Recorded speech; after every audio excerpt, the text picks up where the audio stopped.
see here. Okay, hopefully third time's the charm. Hopefully now it's working because we have tried now like we did it once and apparently it didn't start at all, and then instead of starting, it started both streams at once. So hopefully this time it's all working and we got this good where we are doing the first play-by-play with the defending football show doing the Bills Panthers games. So hopefully this time it works because it's not been working at all. Oh man. What you gonna do, man? What you gonna do? Technology. Oh man, it's great. Happy to be here. If I'm on my phone, it's because I'm trying to put this on the story and promote this real quick. So I'm paying attention. I swear to God, guys. Yeah, don't worry. It's technology's been terrible, man. It literally. So behind the scenes stuff, with OBS, you manage the stream, you manage the broadcast. I put it to manage the only broadcast I wanted, which was this one. And instead it just said, watch this, and did both. So, yeah, not good.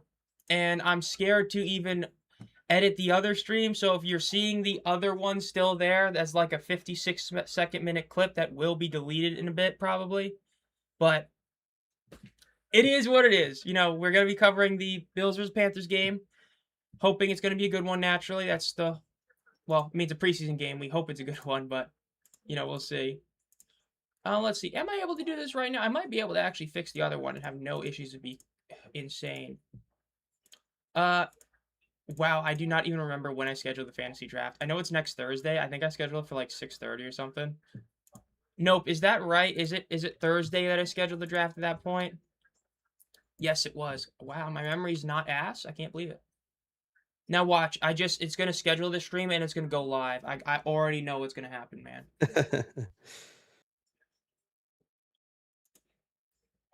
Wow, it didn't. It didn't screw it up. Let's go. So we should be fully set up now. Okay, good.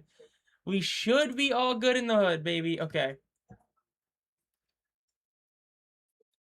Bills must lose every game this season. Oh my gosh. Whoa, what the?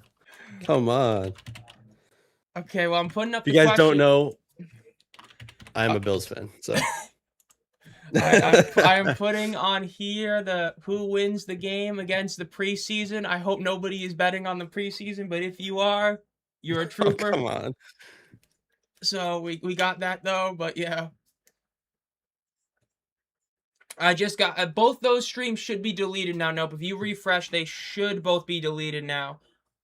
I hope they are. If they're not, man, something really going bad with my YouTube. But they both should be deleted, and I now have rescheduled the fantasy stream to when it's supposed to be. I know I definitely scared the shit out of a bunch of fantasy members with that one.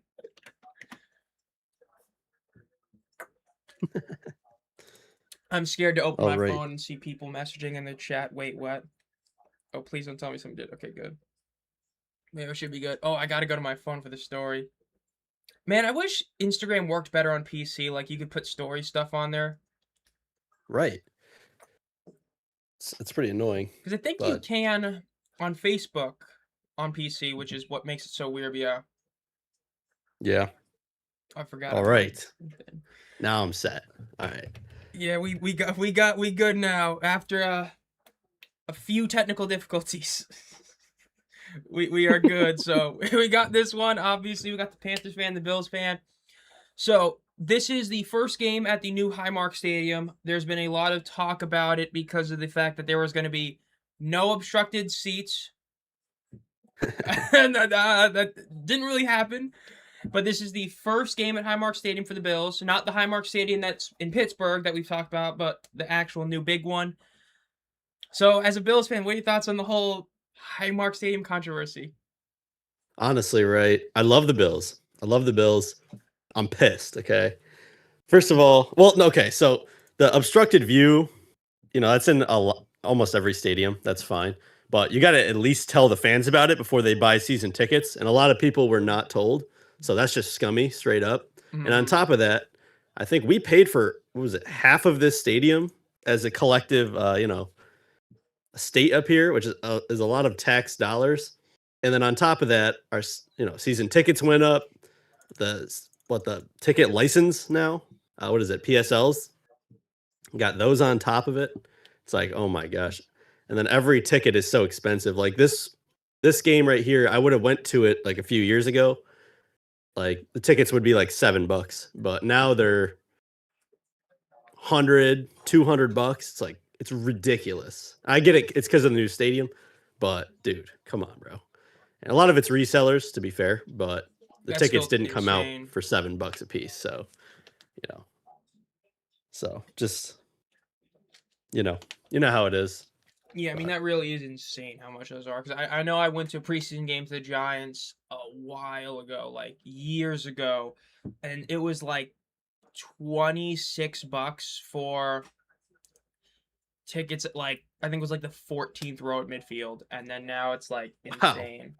Oh my Like gosh. even the Panthers preseason, I mean, I'm gonna try and check it on here, but I believe the Panthers preseason tickets were also like really high because I was debating on going with my cousin, who's in NC for a bit, and I'm pretty sure it's like some really stupid amount for it, which just is like, it's the preseason. I mean, no wonder you got all these stadiums that aren't packed. Like I know the game I was streaming at Pittsburgh had like a bunch of empty seats, and it's like, yeah, if you're charging, regular season prices, nobody gonna go.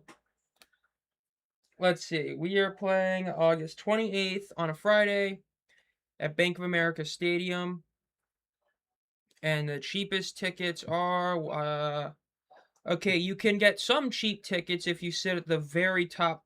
They are cheap $12 tickets, so at least there's that if you want to be That's at the not bad. top. You want to spend a ton of money on that.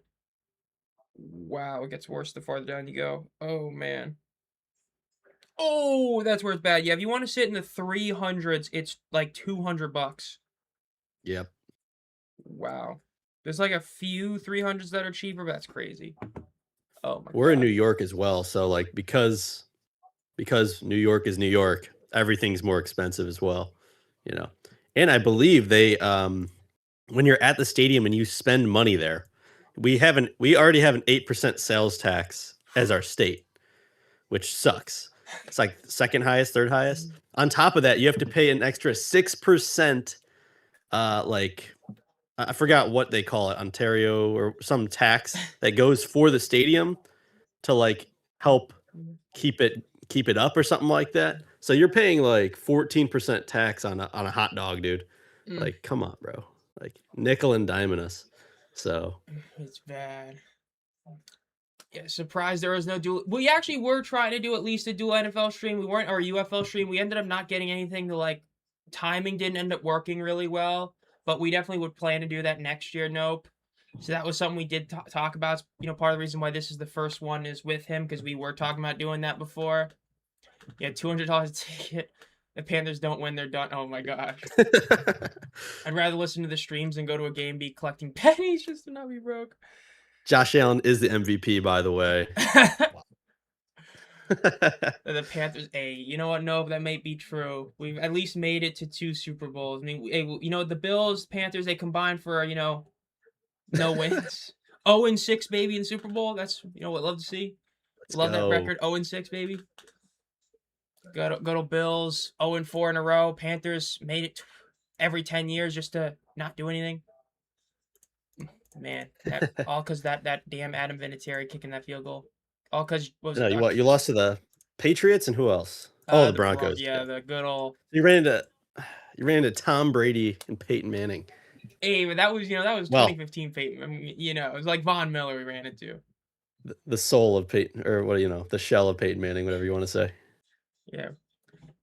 Let's see. Well, at least so this is gonna be cool because we're both naturally watching the same game, but I got Panthers coverage. He's got that, so I've got Steve Smith Jr. and Jake Delhomme calling this game with their play-by-play guy. I forgot Steve Smith joined the booth. I mentioned like 2 days ago that Jake Delhomme does the does the color, but I forgot they also got Steve Smith. Bro's bad. We're the real play-by-play guys, man. We're the real play-by-play guys. Hey, this is true. What are we talking about? We're the ones doing this. This is where it's at. We're gonna watch the starters for the Bills play because they're in this game. And I forgot we didn't mention it because again, 2 streams didn't work. But for UFL guys in this game, there's not that many compared to some other games. There's about 4 of them. You got Keon Bars for the Panthers is in this game, and Cam Gill. Then Ian Wheeler and DJ Miller for the Bills are in this game, and then you have that's it. So you've got those 4 players. Well, I forgot also Elijah Cooks and Rock Taylor. So you do got a decent amount. We'll see if they end up playing because I know like we've seen a lot of guys not play. Like Isaiah Winstead, I don't think got any time for the Steelers and a couple other guys, but we'll see. Let's see. So Highmark Stadium. Yeah, it looks like they got a decent crowd there. I wonder how many people are in that obstructed viewing. My God, is that my glorious King Joshua Patrick Allen? Bills are going to be getting the ball first, it looks like. So let's see how this They goes. better paint that middle midfield logo there. What the hell are we doing? Return up to the 1, gets to the 10, gets to the 20, 25, cuts the right side of the field, gets to the 30, down about the 32-yard line. More like a classic. Bills in there, good old white. Dave Canales, the guy that for some reason people down here, I've heard people acting like he should be fired after like he's the only reason this team's been competent the last 3 years, but So how has the narrative been up north with the Joe Brady hire? Because I know I personally didn't really get it, but what has it been up there? It's got to be one of the most Bills moves you could think of. Just like with our OCs every year, instead of just like getting a new one, we just promote within. And I don't know. I was a big Dayball guy, and a lot of people were up here. I know he wasn't a great head coach though, but he was great with Josh. So it's kind of a mixed bag. Like I think McDermott had to go, in my opinion. Just couldn't get over the hump. You know, it's very frustrating to watch that type of.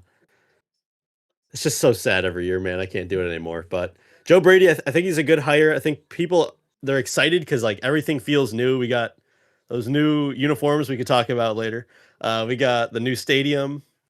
We got new weapons for Josh Allen. A lot of new players on defense. New defensive coordinator. New head coach. Kind of new head coach.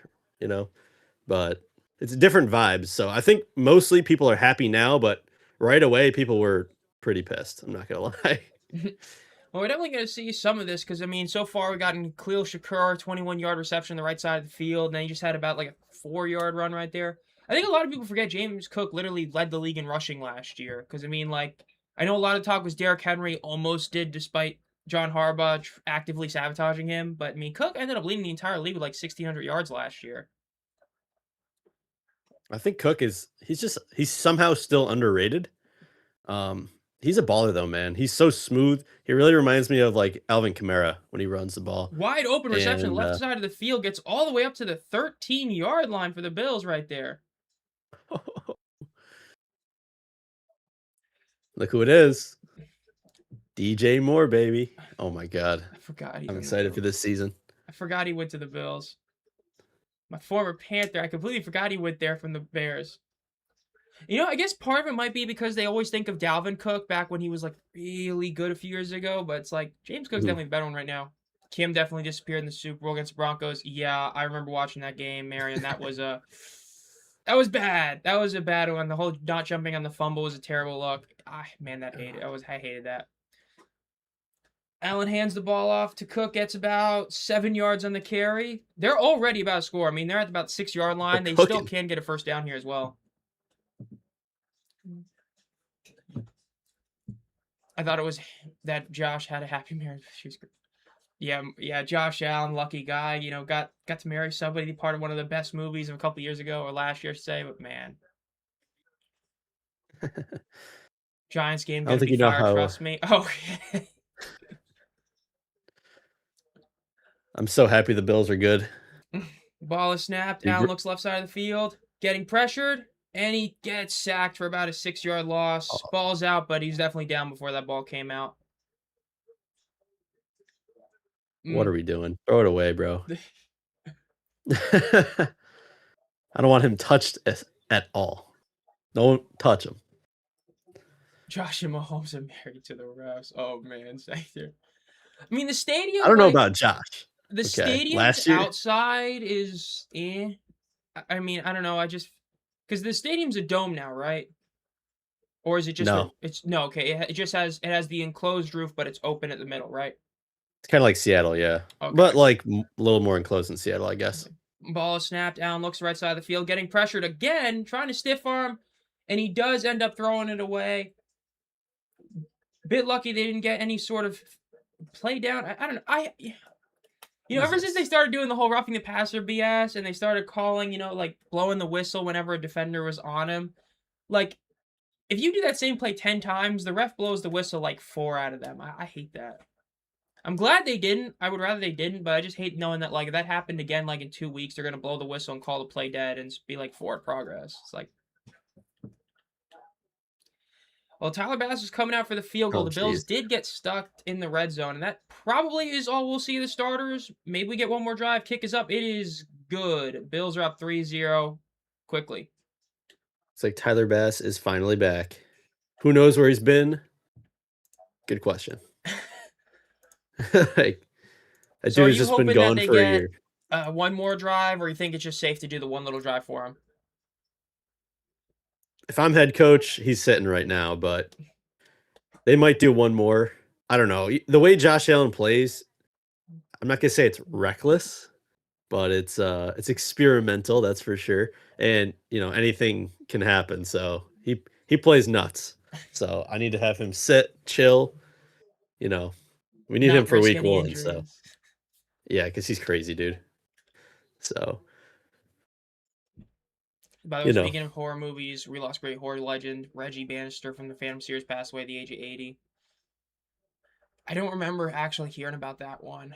There's been a lot of sad news about deaths. I just did not hear that one. I think I actually may have somewhere, but got a little break of action. The Giants are challenging. The Giants.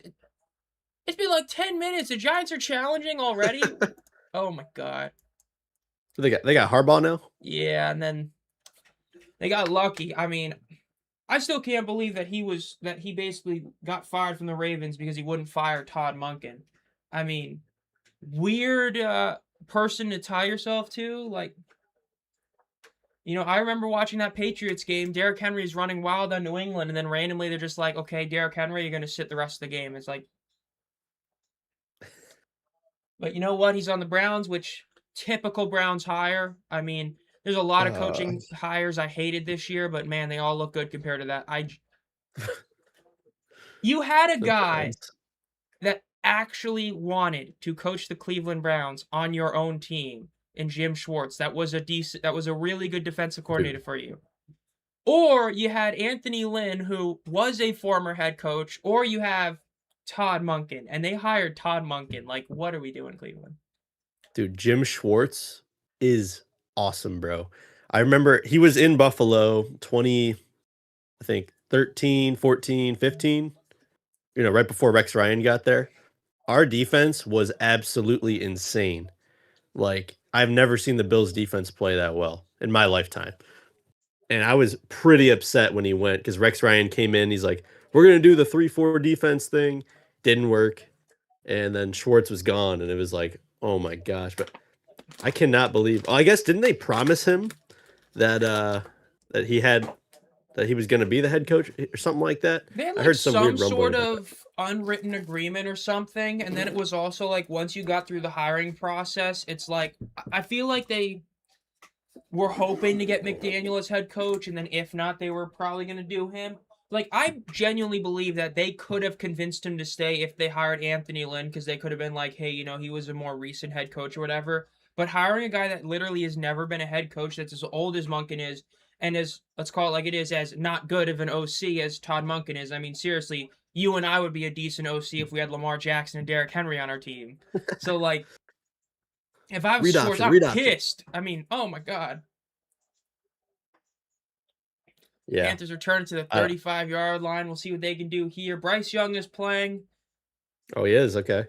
Hate to see it, but you know what? I hate to see it because it's going to be rough, but let's see what happens here. Under And a lot of center? faith this year? No. I mean, hey, Bryce, the thing I'm worried about is he going to play good enough to get an extension, then he's going to go back to not being good next year. That's the thing I'm really worried about. They hand the ball off on the first play, and it's going to be tackled immediately for about a half-yard loss. Josh Allen's I'm a little first year in the league behind was you, like so watching Carson Wentz spraining both ankles. Dude, I remember that, dude. That first year, dude, do you remember against the Texans? I think it was against the Texans that playoff game, and he literally pitched the ball, and his tight end is like 20 yards away from him. He's like, dude, that was like as Bills fans. So in my lifetime, I'd never seen a Bills playoff game, dude, and like that was hey, what about nuts. the Nathan Peterman year? They get about 6 Oh, that yards on the was reception right there on the left side. I deleted that out of my memory, bro. What you don't want to remember the what was it 10-3 Jaguars game that was one of the most ugly football games ever played. Man, I was a big Tyrod Taylor guy too. I was like, Hey, they screwed him over. They really said we're gonna play they Nathan screwed him Peterman over, you. bro. Now, to be fair, Josh Allen's infinitely better, but you know, Josh Allen wouldn't even be on the team right, or Josh Allen, Tyrod wouldn't be on the team right now. But he really played pretty well, honestly. I don't know why. A lot of people up here in Western New York did not like Tyrod Taylor. I have no idea why. Bryce gets the throw out, and oh my god, mallet of a throw. Would have been sacked, but gonna force a punt quick 3 and out right there for the Bills defense. I have not seen that Cali would actually. Okay, let me just hit this. God, I love all this stuff. Use your timeout 5 minutes. Confirm. There we go. Lamau. I did not see Ricky Prohl announce that yet. If that article came out today, yeah, I have not seen that today. I've just been focusing on this, so getting this all set up. But that's New definitely crazy. coordinators. I mean, if I'm Corey Chamberlain, I fully agree because I mean I've said it before. He really should have been a head coach. I mean, Yeah. like if you're him, you're okay being the the DC to Skip Holtz, but then to be the DC over Ricky Prohl as well, it's like. And then AJ Smith, I personally could care less. I've said it for sure. I think he's overrated as an OC. I don't think he's like horrid. Again, Tyler Siskey exists, but I agree with you now about him. You know, I feel like they always figure his offense out. You know, like it's good. It's good enough to get to the dance playoffs. I'm saying, but just can't close it out, man. Almost a 1-yard punt, but the ball does bounce into the end zone, so a touchback for them. Pro wants someone to run his offense that he used at the Rams. Said if he can't find an OC, he'll call the plays himself. That would be cool to see. Kurt Warner confirmed.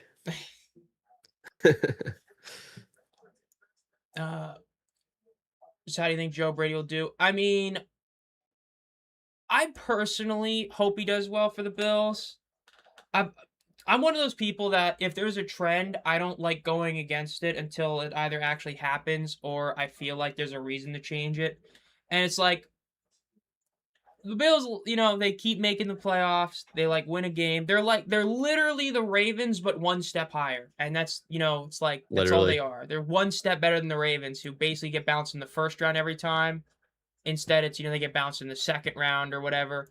Like, I know people were, like, I don't know how you feel about it, but people who, like, blame the loss against the Broncos on them, doing the wrong call on the, like, deep Brandon Cooks reception, I'm like, yeah, but, Josh Allen also could have not thrown the ball backwards in that set at the end of the first half. Or, oh my gosh. The rest of that. Dude, also I think watching that live. Bringing back Perez if healthy, but he's looking for other QBs. Doubt Silvers is returning. Yeah. I mean, if you get healthy Michael Pratt and Luis Perez and then one other quarterback, I think that's probably a good one. But what were you about to say? Battlehawks are cooked, but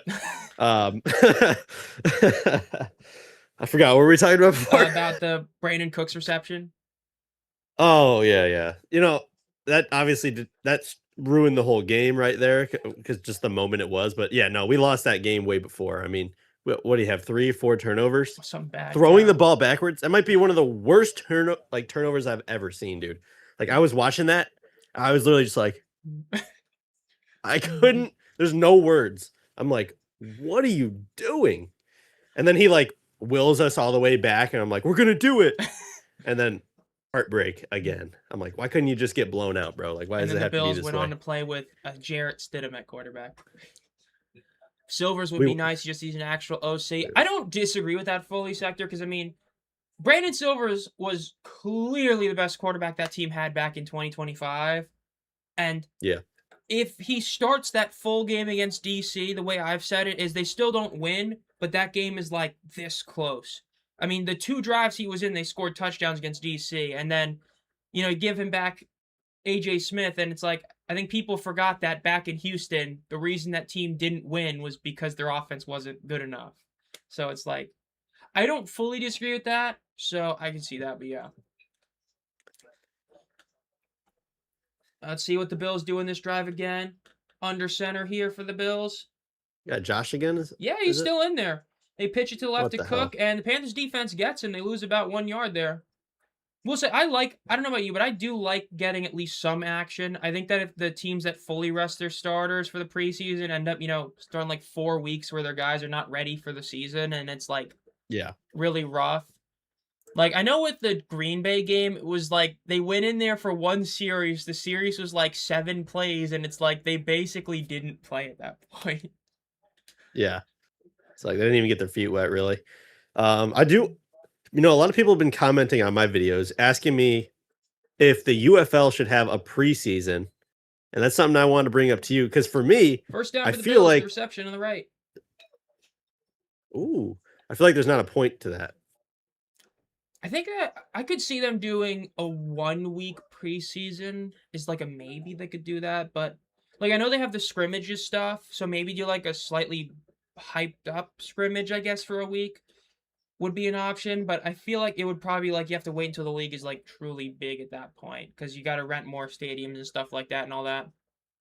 There's no one in the Ooh. league left except for Beck that would care at all about keeping Silvers around. AJ Smith was his lifeline, sticking in the league this year, and he's not coming back. I was actually surprised Austin Reed's getting a try for the Ravens. Yeah, they cut Diego Pavia and got Austin Reed. That was hilarious. Oh my god, that was so funny. Pavia to the UFL, baby. Yeah, Callie, especially with Mike Rapoli's whole F them vets mentality, Silvers is probably cooked. Ooh, nice move by Cook. Makes the man miss the tackle and gets the first down on the rush to the left side. Oh, he's so smooth, bro. I'm a little delayed, so you're spoiling it for me, but I like it. Between He's so smooth. Silvers is in a bad QB. I do see rookie going for a new face. Silvers I consider for a QB coach position. Honestly, yeah, him as a QB coach would be pretty good for the league. He's had that experience with the XFL. I mean, hey, people forget that Luis Perez was in the AF, and so was Brandon Silvers. Memphis Express. Pretty sure he was one of the guys that was benched for Johnny Football. Johnny Manziel. Josh Allen, deep throw to the left. Ooh, caught at about the 43-yard line. Gets the first down and then some. About 17 yards in the reception. You're going to love that play. Oh, wide open. Come on. Got about 7.5 minutes left in the first quarter. Panthers are playing their starters as well. For those of you that are wondering, Devin Lloyd, they just showed him right there. Obviously, the Panthers have had a few big injuries. Obviously, nothing compared to the 49ers losing about a fourth of their roster already. But Panthers have lost a couple of guys. Nick Scorton, their receiver they picked in the second, third round. That route was crazy by Shakir. Wow. You ready for no Tony Romo glaze? I know as a Bills fan, you must hate that because he was the #1 Josh Allen fan. He really is.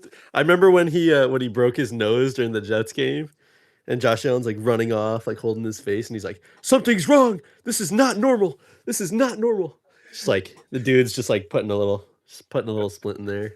He's fine. Played the rest of the game. Half-yard rush up the middle for the Bills.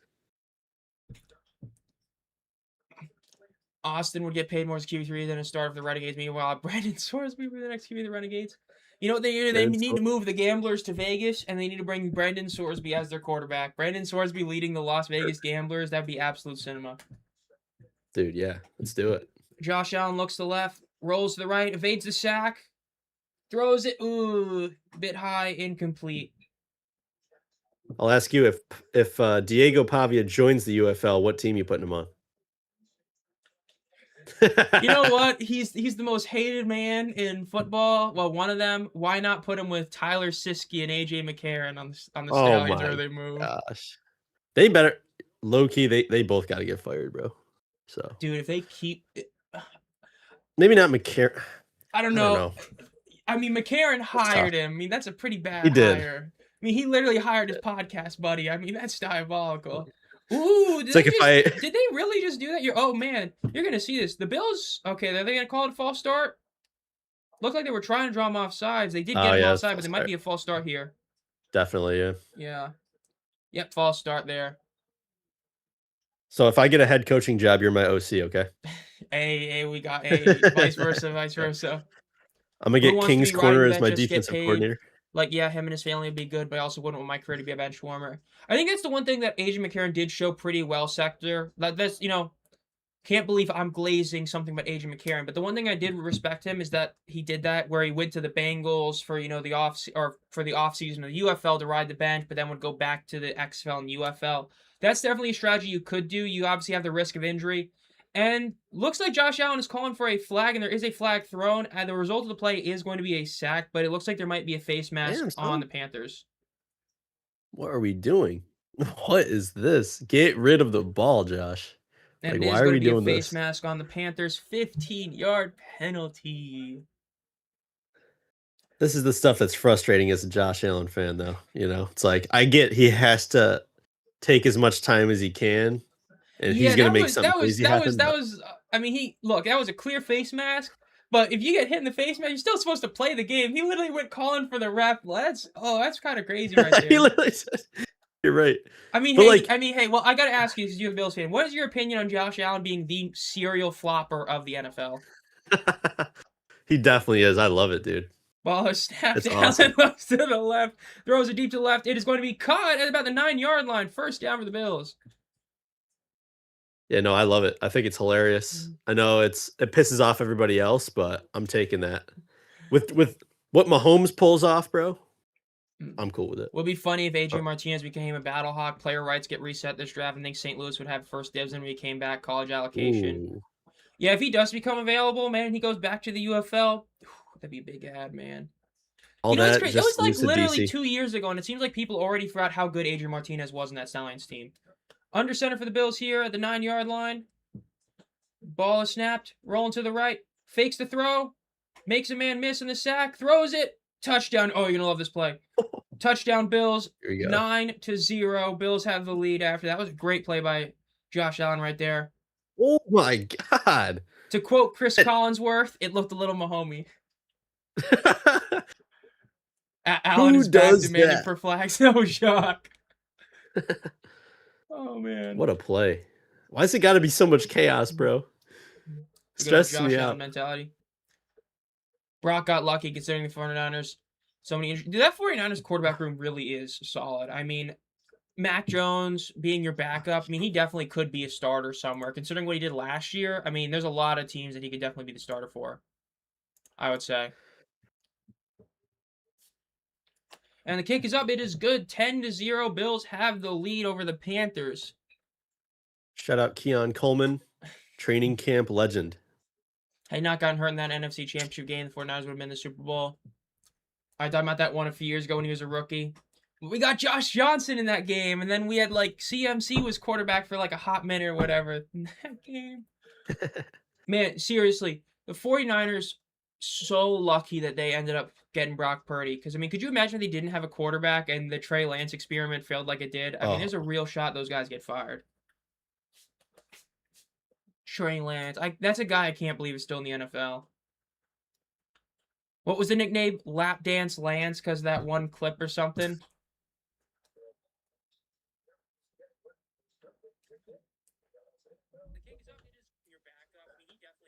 What is this advertisement? I mentioned this when I was streaming 2 days ago. The one thing I really did not miss, some of these football ads are going to be so bad this year. Jeez. Like, where's my Whopper ad? Where's that? Dude, I had almost forgotten the Peyton Manning commercial, and then it came on 2 nights ago. I'm like, God damn. Oh, that Peyton Manning. Oh my God. They've been using that one for a while. Yeah. That said, if he were to come back St. Louis for him, he'd just be more food for the table. Dude, Adrian Martinez in the battle speak crazy. Just to lose to DC. All that. Hey, the defenders. Hey, you know what, though? They're definitely the second best team in UFL history. If you include the USFL and XFL, you got Stallions 1, DC 2, 3 championship game appearances. Pretty good. Yeah. In 4 years, that's pretty damn good, though. I'm taking that. Should have won this year, but what are you going to do? Yeah, it really sucked what happened to Teamo, man. That team just, ooh. Dude. We got You know what EJ really sucked about Perry. this last year in the UFL? Looking back and realizing that somehow Curtis Johnson would have been like a top 5 head Yeah, coach this year yeah, is hilarious. that's a fact. I've been saying that. Oh my gosh. I'm with you, Zom. That Trey Lance. gumption, bro. Trey Lance. Yeah, for those of you that like are new to the NFL, like you just started recently watching a couple years ago, the best way to describe Trey Lance is imagine somebody played half a year of high school football. That's it. Then still went to a good college, went to the most stacked college relative to program, because relative to program and all that, NDSU is the best college because they are just so much better than everybody else in their division. And you play like half a year there, and then you're drafted top 3 overall for no reason. It's like how stupid it was drafting JJ at 10, but even worse, which even then, I would still probably rather have Trey Lance than JJ McCarthy on my team. You're not a 9 fan? Got it. Oh jeez. Gotta have the eye black. JJ McCarthy. All right, you taking JJ McCarthy or Will Levis? Will Levis. At least it's gonna be funny. It's gonna be. It's like fun bad, right? It's like when you watch it. It's like when you watch the old Spider-Man 3, knowing it's not the best movie outside of the Sandman stuff. It's a good watch. You know you're gonna have a good time. Will Levis. Panthers get the kickoff return up to the 25 and get tackled down to about the 30-yard line. So I would definitely. I mean, there's very few quarterbacks I'd have 9 over. I don't even know if I'd have him over Max Brosmer. I'm gonna be honest. Like, part of me would be stunned if he ends up being QB2 for the Vikings. He's just not that guy. I mean, dude. Where did they draft him? 10 overall. 10? They drafted him over Bo Nix. Oh, jeez. Dude, all he did in college was hand the ball off to Blake Corum. Oh, man. What are we doing? Panthers are still putting out their starters. It looks like both teams would be cool to see them both play their starters for a full quarter. This is what it used to be about like a decade ago. I mean, you know, back in like 2018, it used to be you'd play their starters for like a quarter and a half. Might get that in this one. Ball snapped, fake the handoff. Bryce getting pressured, throws to the right side. It's going to be caught for a 2-yard gain, gets to the 5. And it's going to be about a 7-yard gain for the Panthers right there on the play. How do you feel about starters playing for you guys? I like it. I like the idea of starters playing in, aside from the Hall of Fame game, I get not, but for the other games, I think that starters should play at least a little bit in each game just to get them back in their football shapes to where we don't see them being like super sluggish the first couple of weeks. And for the Panthers, it's like we're already hurt at this point with a few guys, like 1 or 2 more injuries. Like, try to rush up the middle, going to be about a half-yard loss for Panthers right there. All I know is I'm not looking forward to watching Bryce Young for another season. So is he's in the contract year right now? 2021, 2022, 2023. Yeah, I don't remember 4, when he was drafted, to be 6. honest. Yeah, this is his 4th year, so technically not, because they did pick up his 5th-year option, but technically, so pretty much. All this battle chicken talk is making me hangry for some chicken. I'd rather have Father Time Rodgers than either of them. True. Then JJ or Trey Lance, dude. Again, if you include Trey Lance, there's a lot of backers I'd rather have. I'd rather have Jacoby Brissett than them. And deflected pass. So the Panthers are going to go 3 and out in back-to-back drives. Man, we are really in mid-season form already. Great defense. Terrell Bernard, baby. I cannot believe this team made the playoffs last year. Like the way I talked about it 2 nights ago. Bryce Young played really good in like the 2 or 3 big primetime games he was in, and so it made people think he was good. Dude, I've been living in Carolina my whole life. The amount of shit Cam Newton got for not being a 4,000-yard passer all but like that 1 year was insane. Bryce Young barely hit 3,000 last year, and people around here are being like, oh, he's him, bro. He's the next guy. I'm like, dude, stop it. Bill's getting the punt return up to the 10, the 15, and down about the 17-yard line. I'm like, dude, the Bryce Young play is getting out of hand. I feel that pain. I mean, as Bills fans, we were literally in the basement for so long that we were happy when we got like AJ McCarron, bro. We were like, we got AJ McCarron this year? Or like Ryan Fitzpatrick was like the guy. EJ Manuel was the next superstar. Like, EJ Manuel. Man, that was bad. Yup. Like, to all the Panthers fans, you know, here, like, I'm not trying to be the biggest Debbie Downer of Bryce Young. Again, if he gets better, and it's good. But it's like, when you look at what some other quarterbacks getting paid, and you look at Bryce Young, it's like, would I rather have Baker or Bryce Young? Baker. Would I rather have Darnold? Yes. Would I rather have Jacoby Brissett? Honestly, if you put a gun to my head, yes. But if you're saying for the future, then no, because Jacoby's probably like 2 years left. But like, there's very few starting quarterbacks I would say Bryce is genuinely better than. Now, if he improves again this year and it's legit improvement, then that's a different story. Which he better because he's got a good receiving core outside of the tight end, which is okay. I mean, McMillan, Jalen Coker, maybe Xavier Legette finally is not a bust this year, but which man, that trade really looked bad, wasn't it? Right, we gave you guys Cookie Man, and then we got Xavier Legette, right? So that trade really has been like an LL so far. Because Keon Coleman's been pretty ass for you guys, hasn't he? Yeah. Yeah. Yeah, Xavier Legette Honestly. for Keon Coleman. What a trade. That's like, what was it, the Trent Richardson trade where like the Browns traded Trent Richardson for like some other draft bust and it was like terrible. You know, Yeah, Trent no, Richardson, the Keon's Birmingham just Iron legend himself. dude. What he had like 1 yard per carry, 6 touchdowns in a game. Like, what are we doing? That was crazy. I loved the Birmingham Iron. That was my favorite team. Dude, Luis That crushed Perez me. and prime Trent Richardson. Oh my god. Perez getting benched for his last name was Price. I forgot his name. I don't remember that Number one. 8. Damn. I remember Yeah, he Josh got Wolford benched. for the hot shots. Yeah. And then You Johnny had Football for the Express, naturally. who's the dude that got his head taken off?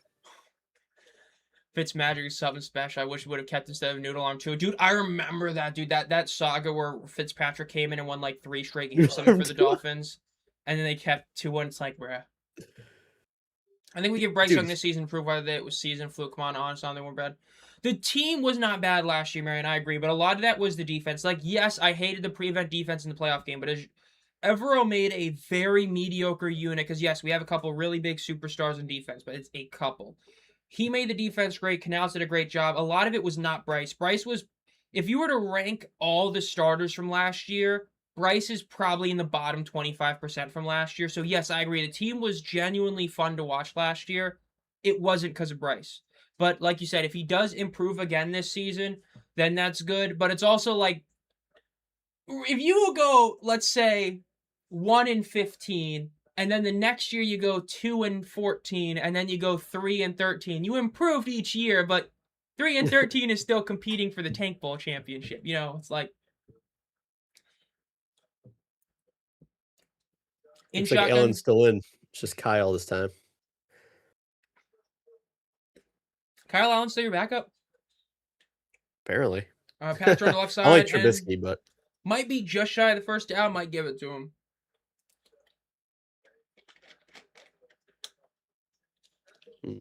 Jackson Hall is underrated. You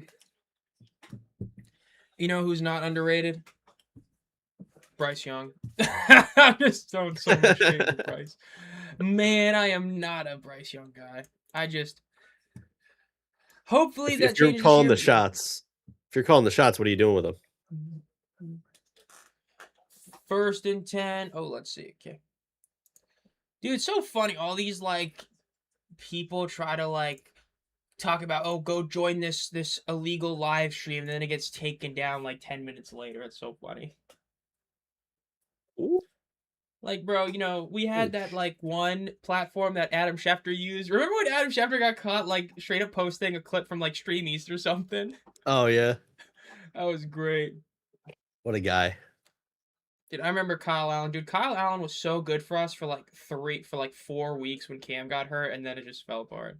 Oh yeah, I forgot he played for you guys. Yeah, that was the year when TJ Watt obliterated the little bit that was left of Cam's shoulder, and then Kyle Allen came in. Or no, it was the year with the foot. I always forget because we had one year where it was Kyle Allen. I think it was the year when it was the foot. My bad. I think it was the foot year. And it's a sack on Kyle Allen, about a 7-yard loss for the Buffalo Bills there. Minute 20 left in the first quarter. Cam Gill with the sack. Cam Gill. Look at that. Love to see that UFL guy, the guy that I put as the #1 best player from the UFL this past season, getting the sack right there. That dude was good, man. He was good. Hopefully he sticks. I would love to see that. I mean, hey, if he's getting reps here and he's making impacts against actual backups, it's a real big thing for sure. It definitely is a huge help.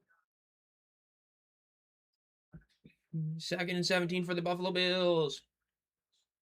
Tries to do the quick pass and does another quick dump off. And decent play right there. They get about like 12-ish yards in the play. They're going to be able to be in like 3rd and 4, 3rd and 5 right here. Hmm. The Bills are currently whooping the Panthers' ass. Nope. Not like the worst in the world, but the starters came in. The Panthers literally went 3 and out in both their drives. Cam Gill, the Louisville King himself, just got a nice sack right there, though. That was huge. Offense looks pretty smooth right now. Yeah, what is your thoughts on the defenders and Jason Bean? Should they keep him or should they get rid of him? Definitely keep him. What are we talking about? Jason Bean is hated on for like no reason, bro. I swear to God. Like, Ooh, Kyle Allen like Kings fans crap on him so hard. Ooh, Kyle Allen gets down. He gets about 3 yards. Are they going to throw a flag here for unnecessary roughness? I got to see the replay. That was a close call on both sides. It wasn't as egregious as the one from 2 nights ago. I think that might have been the right call not to throw it, but I'd love to see a replay of that. What a hit. That's ticky-tacky. I don't know if you call that. Yeah, I don't think they're calling it, which I think is the right call there. Because I know there was one, the Packers game I was covering, where it was like, dude literally went for the sliding motion at, like, let's say the 7-yard line, and he's, like, in that motion for 2 yards, and then the guy in front of him just literally launches at him, and then it was like, I got a flag for that? Like, what do you mean? You know what's crazy? Now that okay, let me preface this. We're in the commercial break for the first quarter. Let me preface this by saying this. Were you somebody that subjected yourself to Thursday night football before 2020? I'm a cheapskate, so here and there when it was free for me to watch. But it was terrible. Did you watch the the Ravens Dolphins game when Joe Flacco got his head taken off by Kiko Alonso? Yes. Yes, I did watch that. You know what's crazy? My that like we remember where we were watching that hit because it was so bad, but like so many NFL fans have no idea what that play is. Really? Well, yeah, I guess that makes sense. I mean, it didn't really dude, wasn't a super memory point, but I remember that for sure. Dude, I remember sitting there like he was. Oh wow. Like Joe Flacco, like his helmet gets taken off. He has like that like super dumb face look because he's just like, oh man, it was crazy. Kiko Alonso, shout out Bill's draft pick, by the way. Dirty player, low key. Couldn't have been starting. Yeah, Bryce Young, maybe. I quit being a Steelers fan because of them choking the playoffs, so I quit being a Steelers fan and became a Chiefs fan.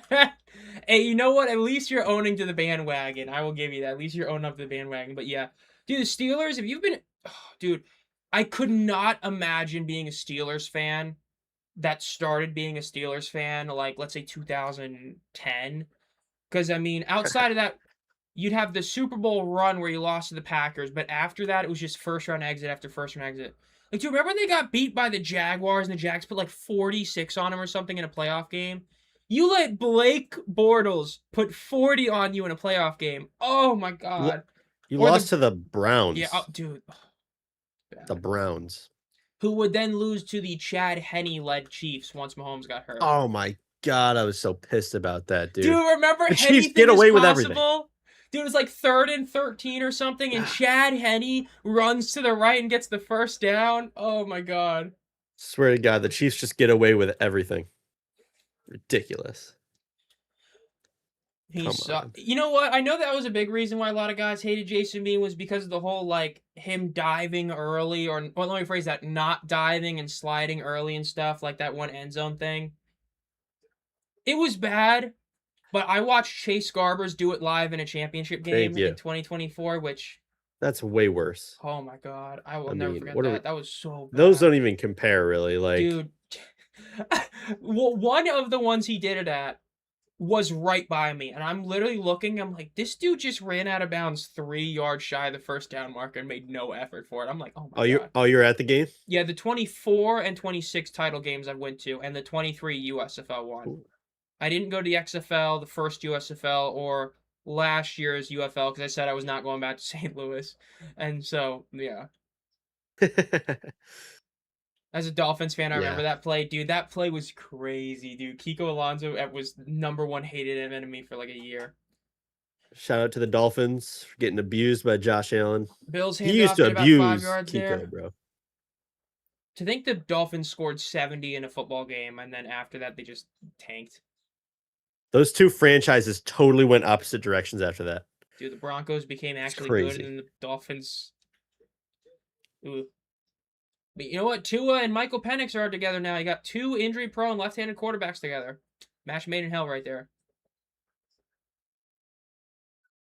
Camera's focusing on Cam Gill down here in the South. Love to Ooh. see that. They're starting to see the vision of the Louisville Kings and Chris Redman.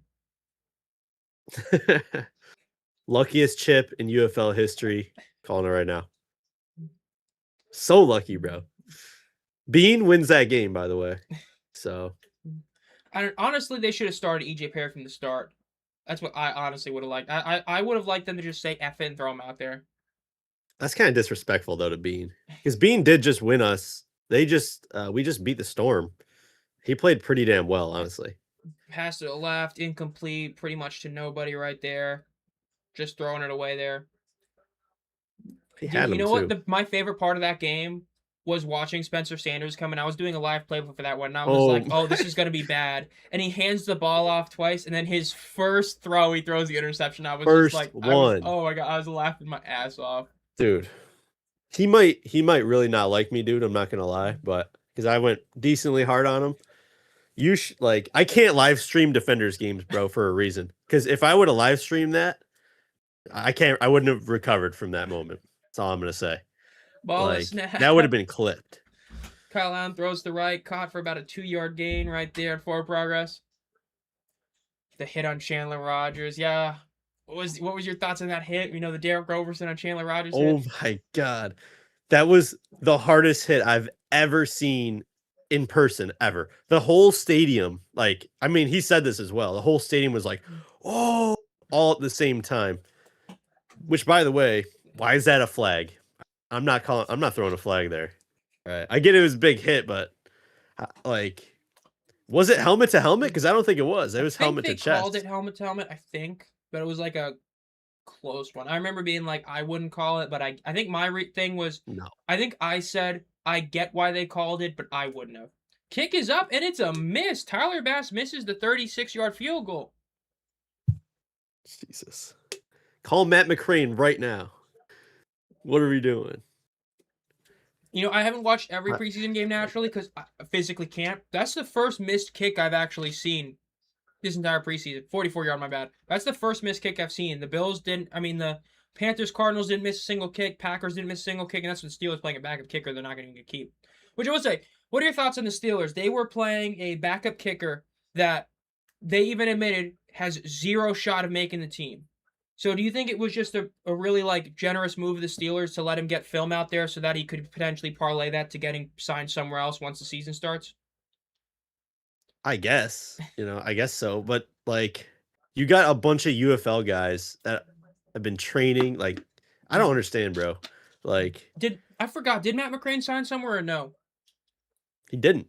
Like, you can't bring him in for a workout. Like, this is what I don't understand about some of these NFL teams. Okay, as a Bills, if I was in charge of the Bills in any way, Tyler Bass has been out for a whole year. We had Matt Prater in there, who, by the way, was pretty damn good. But Bass has always been up and down. He could hit the long one, can't hit the short one. Why not bring in a few UFL guys, just as a little competition, see what happens? Like, we're just gonna let him chill by himself. Like, what are we doing here? You can't bring any competition in. Like, oh, we don't want to hurt his feelings. I don't care about his feelings. Make the damn kick. Like, what are we talking about? I don't understand. Like, I do hope that we see at least Tanner Brown make the team. I think there's one other kicker that signed somewhere that I just can't remember because there's been so many guys. Because it's not just like, oh, you got to keep with the new guys that signed, but also the guys that signed last year, year before that, year before that, year before that. Like, Mitch Fabroni was from the 22 USFL, and he's still there on the Broncos. But, like, I hope we get another kicker that stays. Because if Tanner Brown does make it in the Saints, that would put 5 out of the 32 NFL teams would have a UFL kicker as their starting kicker.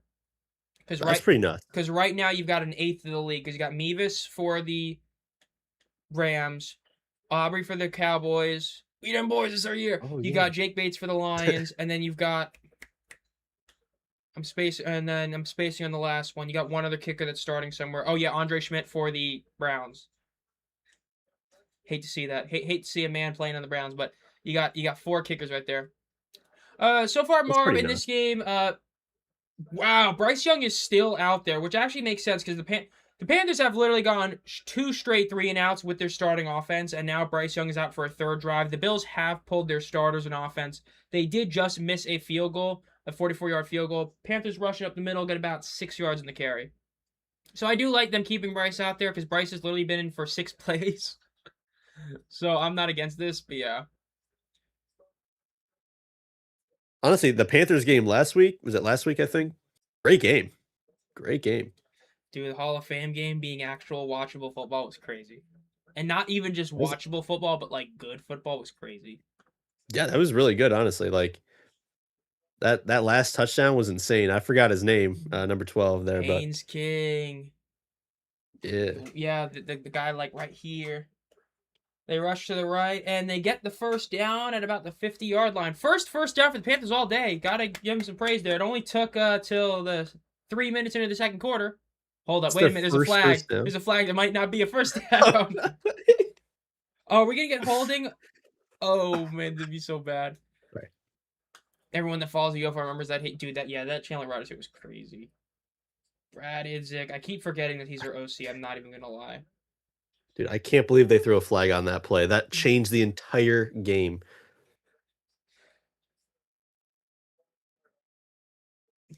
The Hall Dean of Fame game was Blandino, awesome baby. last week. King is week by week. Yeah, that's why I did hate seeing that, him getting a bit of that injury from there, but that was an insane performance by him. I mean, really, Kenny Pickett was the only quarterback that didn't look great in that game. I mean, everyone else looked really good in that one. Now let's see, Panthers 2nd and 9 because it was a flag on them. Passes from the right side, and it's going to be a 2.5-yard gain. So the Panthers have still yet to get a first down officially. And now it's going to be about 3rd and 6. Ineligible downfield pass. Brother, what a penalty. Oh my god. Kyle Trask. He's one of those guys that it's crazy to think that the Buccaneers originally wanted him to be the heir apparent to Tom Brady, and then they were like, nah, we got Baker. And now they don't even want We got Baker, some really. starters out there. We got some starters out there on defense right now. Let's see. In shotgun. I would hope so, because if this was the backups and our team couldn't do anything, I'd be really worried. We got like Bradley Chubb, Benford.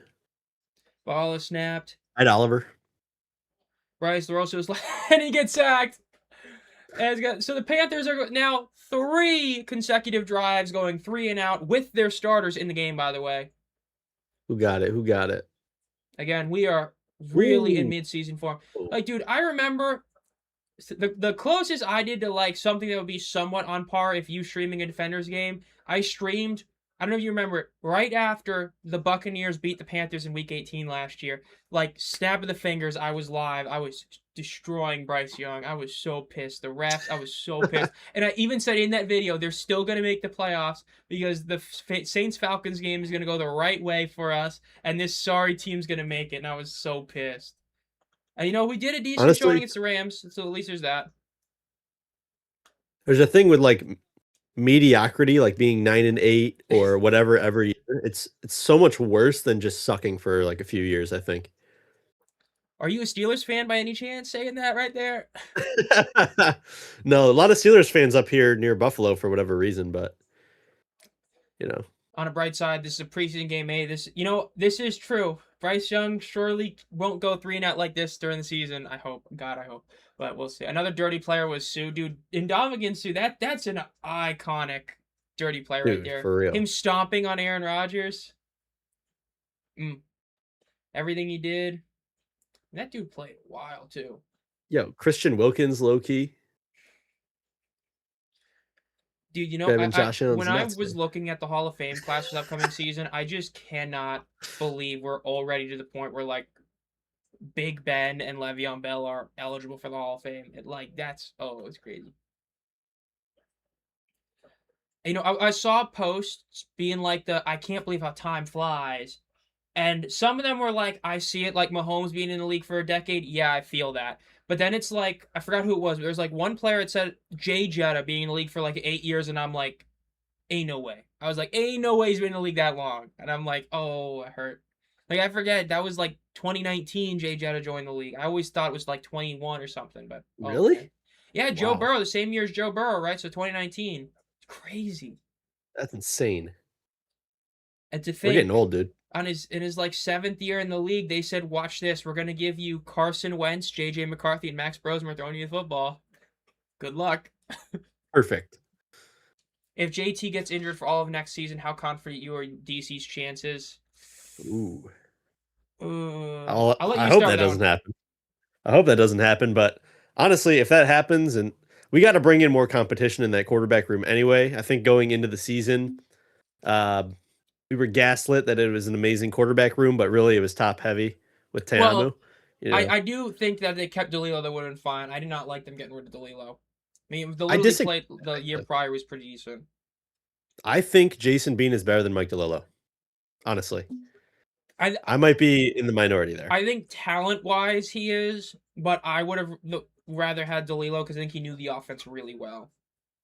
But I do That's a think good point. that's what I remember saying in the trade was DeLilo knows the DC offense, and so it was an overall more net positive for the Kings. But in a vacuum of talent, Jason Bean was definitely more talented. But I Yeah, liked a lot of DeLilo. But as a guy that did glaze Spencer Sanders a couple years ago, you yikes, did. dude! I remember watching him Oh at like Oklahoma State. He had a couple good years there, man. But yikes, he was bad last year. Passes thrown no incomplete shot. for the He's Bills. playing. He cannot play a single snap if I'm the coach next year. He's not on the team. No offense to him, great guy, but just can't do it, man. I mean, we're trying to win football games here. You come in and in the playoff game, you throw a pick six your first play. Get out of here, dude. 10 Come yard on. holding call for the Bills right there. Oh, come on. I don't know what No, if Wilkins did in the Raiders locker room, but no one will sign him. But the dude facing jail time just signed to Seattle. Yeah, Terry and Arnold is, yeah, that's hilarious. Him getting signed to Seattle. I mean, dude, James Pierce Jr. had like some of the most like diabolical charges on him, and he's getting an 8-game suspension. What? Like, dude, the NFL's wheel of discipline is great. Vontez Burfict, dude, that really is a legendary yeah, dirty player right there. probably one of the dirtiest players. Yeah. About a 6-yard gain in the rush right there to left side for the Bills. I mean, hey, depending on who you ask, he single-handedly caused the downfall of Antonio Brown. Yes, yes, he did.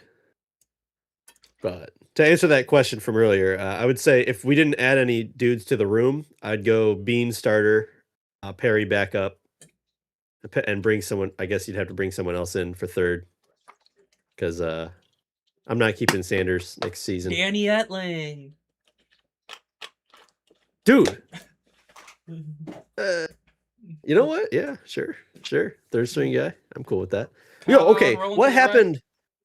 What happened with the First UFL down with for all the these Bills. quarterbacks, bro?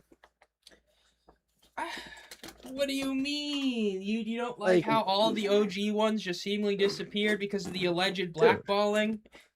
yeah, that's wild, bro. I'm upset about that Dude, we because like look. Again, you can't see that green screen here, but I've got my shirt signed by some of the guys in that 2023 Maulers team. I love Tizino. That tackling record is a bit fabricated because Frank Gidna should have been in the league last year and he wanted to, and then they're like, too bad. And it's like crazy. Pass over to the left, and it's out of bounds.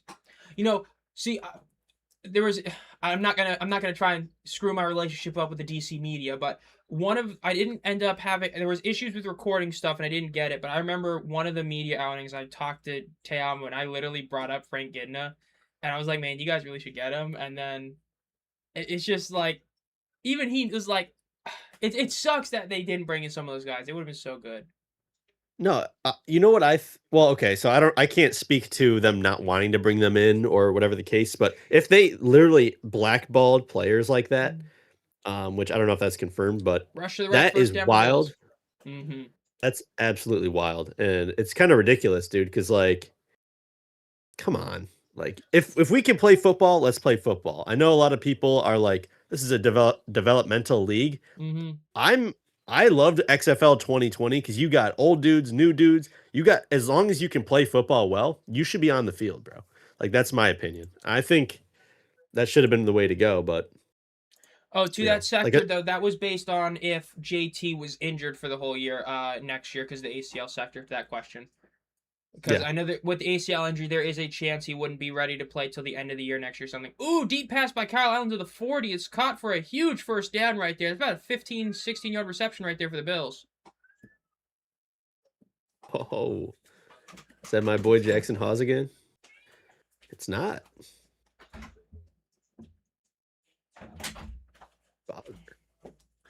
Man, dude, I was an AAF guy. I loved the AAF in 2019. I was more of an AAF guy. I loved the hot shots, you know, the Birmingham Iron, naturally, the Express, the whole Johnny football stuff, the Apollos, that great team. Not so much the Legends, but still. All right, if you had to rank the modern spring football leagues, like what's your favorite to least favorite? 4-yard gain on the left side. Ooh, honestly, this is probably gonna shock some people in chat that I'm not putting the USFL at 1, but I would put the AF at 1. I loved the AF. That was easily my favorite Really? league. I loved That was the your favorite? AF. You know, it sucked that it was like the perfect storm of you brought Tom Dundon in, and then the mix of him getting screwed over because he ended up being the only guy with money, and then the fact that it's Tom Dundon, so you know damn well he's not going to spend his money, and so the league going under. But that was easy my favorite. Number 2 would probably be, I don't know. It's tough one between the USFL and the UFL. I probably would go UFL, then USFL, then 2020 XFL, and then 23 XFL last. Ooh, I might, yeah. That probably might be my ranking. Okay, I'm Reception gonna left show my side up to the bias. 35. I didn't watch a ton of the 2020 XFL compared to the AAF. I watched some of it, but it just didn't resonate with me the same way the AAF did. That's crazy because like I loved the AAF when it came out. If I had to rank mine, I'm gonna show my bias real quick. XFL 2020 was my favorite. Then XFL 23. Then AFL or AAF, whatever the hell. And then oh no, I'm putting UFL above AAF. And then USFL, you know, because I'm a hater. So And first down rush for the Bills right there. About a 10-yard rush in the left side of the field by Davis right there. Nice play by them. Spencer, yeah, dude, Spencer Sanders, Marion, ooh, that was rough last year, dude. When he first came in, I'm like, let's go, Spencer, and I'm like, oh no, Spencer. bro, the fact How that are they they didn't worse than start what I saw? Bean, Nope, it's because we're the Carolina Panthers, baby. dude, we're obliterating you guys. The Like, AAF what had a is couple of different rules. I don't remember all of them off the top of my head, but they did have a few different rules. But it was one of those. It passes caught the right side for about a 4-yard gain. It felt in a way the most professional of all the alt leagues while still feeling alt in a different way. I think a lot of it is because I've always mentioned this. Like my biggest gripe with the 2022 USFL above everything else was the fact that like 6 of the teams were red, that they had like the same dude? colors. Yes, So the exactly. AAF, you had green, like not like you had like a dark green that was even more of like a green than like the Jets green for the hot shots. You had the Iron with their like super dark gray instead of black They color were scheme. sick. They were And then sick. like the Legends had like that purple stuff. The Apollos had like a sort of, you know, classic Maulers look with like the orange and purple stuff. Like the branding the AAF had was top notch. I loved it. And that was I think the biggest reason I gelled the league was because it was like I don't know about you. I'm a guy that loves Albertson Stadium. I love the blue turf. I love things that are like visually like eye catching and things like that aren't like too extreme. And so like the AAF really was that to me. I loved it. Salt Lake Stallions, bit of a hater, I will say but the AAF, it did have that really grand feel to it, and I think the new UFL ooh, big teams, sack for the Panthers, about a 7-yard loss for the Bills. like the new UFL teams, feel like AAF teams closer than anything else. I think, in my opinion. Damn, he got killed. The Aviators, I do feel like they would have fit pretty well in there, Yeah, honestly. like their logos and everything, like they Mm-hmm. look very similar to AAF, which I like. But like there was a lot of problems with the AAF with like uniforms. Like some teams had one uniform and nothing else. Like Birmingham was black, and then they had no alternate. Where it's like, okay, we're about to play a navy blue team. What are we gonna do? Like, what? How do we not have an alternate jersey? What are we doing, guys? So, you know, but it was a taste of XFL 2020, and XFL 2020 I think Field goal was is just up. peak. Bills score 13-0. The blowout continues. 3 minutes left. Good, he Well, made you it. know what? Still, Bryce Young's only been in there for about 10 plays total, so maybe bring out the starters for the whole half. Why not? 3 minutes left in the second quarter, and oh my, the Panthers gonna get destroyed. Did the Marvin, what did that guy have against pizza, especially chicken pizza? Oh my God, we're talking about the United by Football again with Kirby Wilson cutting Devion Smith for wanting pizza instead of chicken salad. Oh my God, it's classic.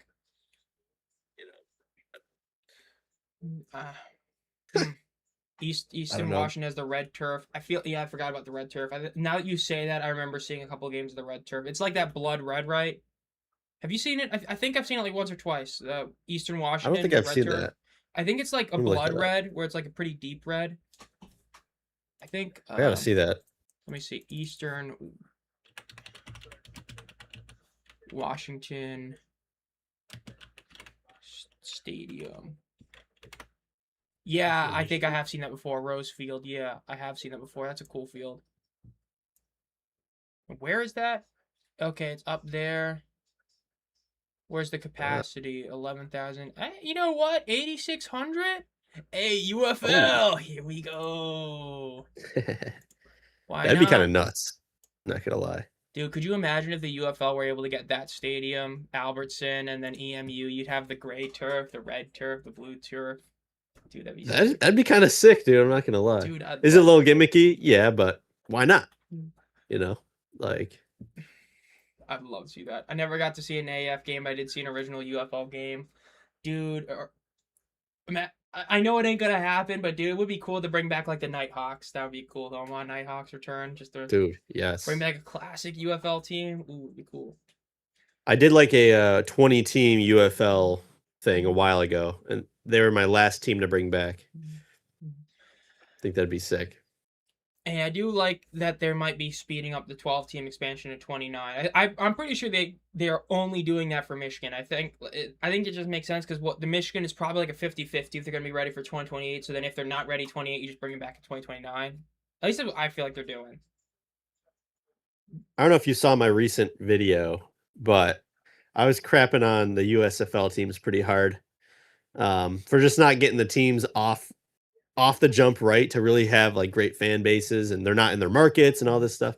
Michigan is the complete outlier. Like Michigan should 100% come back. I want the Panthers back like today. Yeah, for those of you that were new to the UFL this year because of the expansion teams and didn't get the Mike Mitchell experience, which was actual TV ratings every single week, I mean, everybody did attendance. I mean, hell, even I posted attendance once, which is cool. But Mike Mitchell had access to a lot of the USFL stuff, and so according to him, the attendance for the Panthers went up in 2024. That is important to note because they were the only USFL team that did that, and in fact, they were the only team in general to do that. Then in 25, they were also the only team to improve in attendance. So I think if I do the math right, that's 8, 16, then 5. That's 21 different instances in the UFL where a team could have improved in attendance, and it only happened twice, and it was both Michigan. That's a crazy stat when you think about it. And I was a hater, but those uniforms are awesome, absolutely awesome. Hey, I've got like 2 jerseys in here. I got the white away jersey, and I got the maroons. They should be able to do the same uniform with New Era, I would assume. Not change it too much, hopefully. Especially the helmet. Which team had the gold purple unis? That would have been the Legends. I believe they were the gold and purple one because the Apollos had the more so like orangey, but gold. I believe that was the Legends that had that one. So Jackson gets lit up and comes out for a play and comes back, throws a touchdown. That dude, Jackson Dart is already in midseason form. But yeah, defensive holding. So the Bills are Panthers going to get started at about the 20-yard line. Interviewing Jalen Phillips right now on my side of the broadcast. Again, we have 2 different. We got the the Buffalo side of the broadcast. We got the Charlotte form of the broadcast on my side. Gotta love how weird that is. Because I know people are talking about Anthony Beck covers the Jets. Still does it for him. Is that where he gets all his experience? And the Panthers have pulled Bryce Young, and Kenny Pickett is in. So, yay. You guys have Kenny Pickett? Yeah, it's rough. I missed that signing. Yeah, What the we hell? just got him, and then well, yeah, because he was the only quarterback in the Hall of Fame game that did not play well. Because let me phrase that. Okay. He was not terrible, but he was nowhere near as good as literally anyone else. Caden Slovis was miles better than him. Haynes King was miles better than him, and then Carson Beck, let's just say it was a very unsuccessful Carson Beck hate watch last week. Didn't Jack Plummer just get signed somewhere? I think he did. I don't remember where, but I think he did somewhere. I want to see more UFL guys playing the preseason, like quarterbacks playing the preseason, man. Like, how did Tamu not get a single phone call after that 2025 championship game? That's my question. Like, he balled out of his mind. I think Like, part that of was it, this isn't for the other ones, but for someone like him and Prez, might be that they have so much NFL experience that it's like they either view him as someone or not. But for a lot of like younger guys, it really is whack. Like Perkins getting like one was like really, and then even this I year, like know. Chandler Rogers taking a while or whatever. It's just yeah. Did he get any tryout or anything? I would assume he got a try. I think I heard him get a tryout. I don't. There's so many to keep up with. I always just keep up with the I actual know, I guys that know. play, but I know he didn't get signed, which was crazy. But Hines Ward had me thinking AF was the real deal. Hines Ward. Oh my god. I love how Mike Rapoli watched the 23 XFL hire like 4 head coaches that had no experience and watched how it completely backfired on the league and then said, watch this, and did the same exact thing. And the same thing happened. One of them was good and the other 3 were terrible. I will say though, XFL 23 had immaculate vibes. Like the night games, like, oh my I wouldn't gosh. say immaculate, and that's all because of one stadium, and I think you know what stadium I'm talking about. Oh, okay, yeah. Yeah. We don't talk about the Vipers. Oh god, that was First of terrible. all, super sin taking the Vipers out of Tampa Bay, just move them to Orlando or something right there. Why are you bringing the Guardians from New York to Orlando? You ruined it. What are we doing? But that was no, dude, that's the Vegas ridiculous. Vipers. Oh my god. Vegas Vipers. Who the hell asked for that? That's so bad. That was bad. Let's see if Kenny will have a better game this week. I hope he has a better game than last week. Again, he wasn't terrible last week. He just wasn't great last week. But again, Bryce Young, very bad. I mean, we can pull up the box score to just show Bryce Young went 3 of 5 for 18 yards. That's an average of 3.6 yards per pass. Oh my god. 67. Of course he did. And then Brooks didn't do a ton. I know that he's obviously one that is big talk about. He needs to do pretty good because of the injury stuff. Tommy Tremble, just Xavier will get 0 receptions. Classic. So compared to the Bills are definitely doing a lot better there. Their starters actually did something.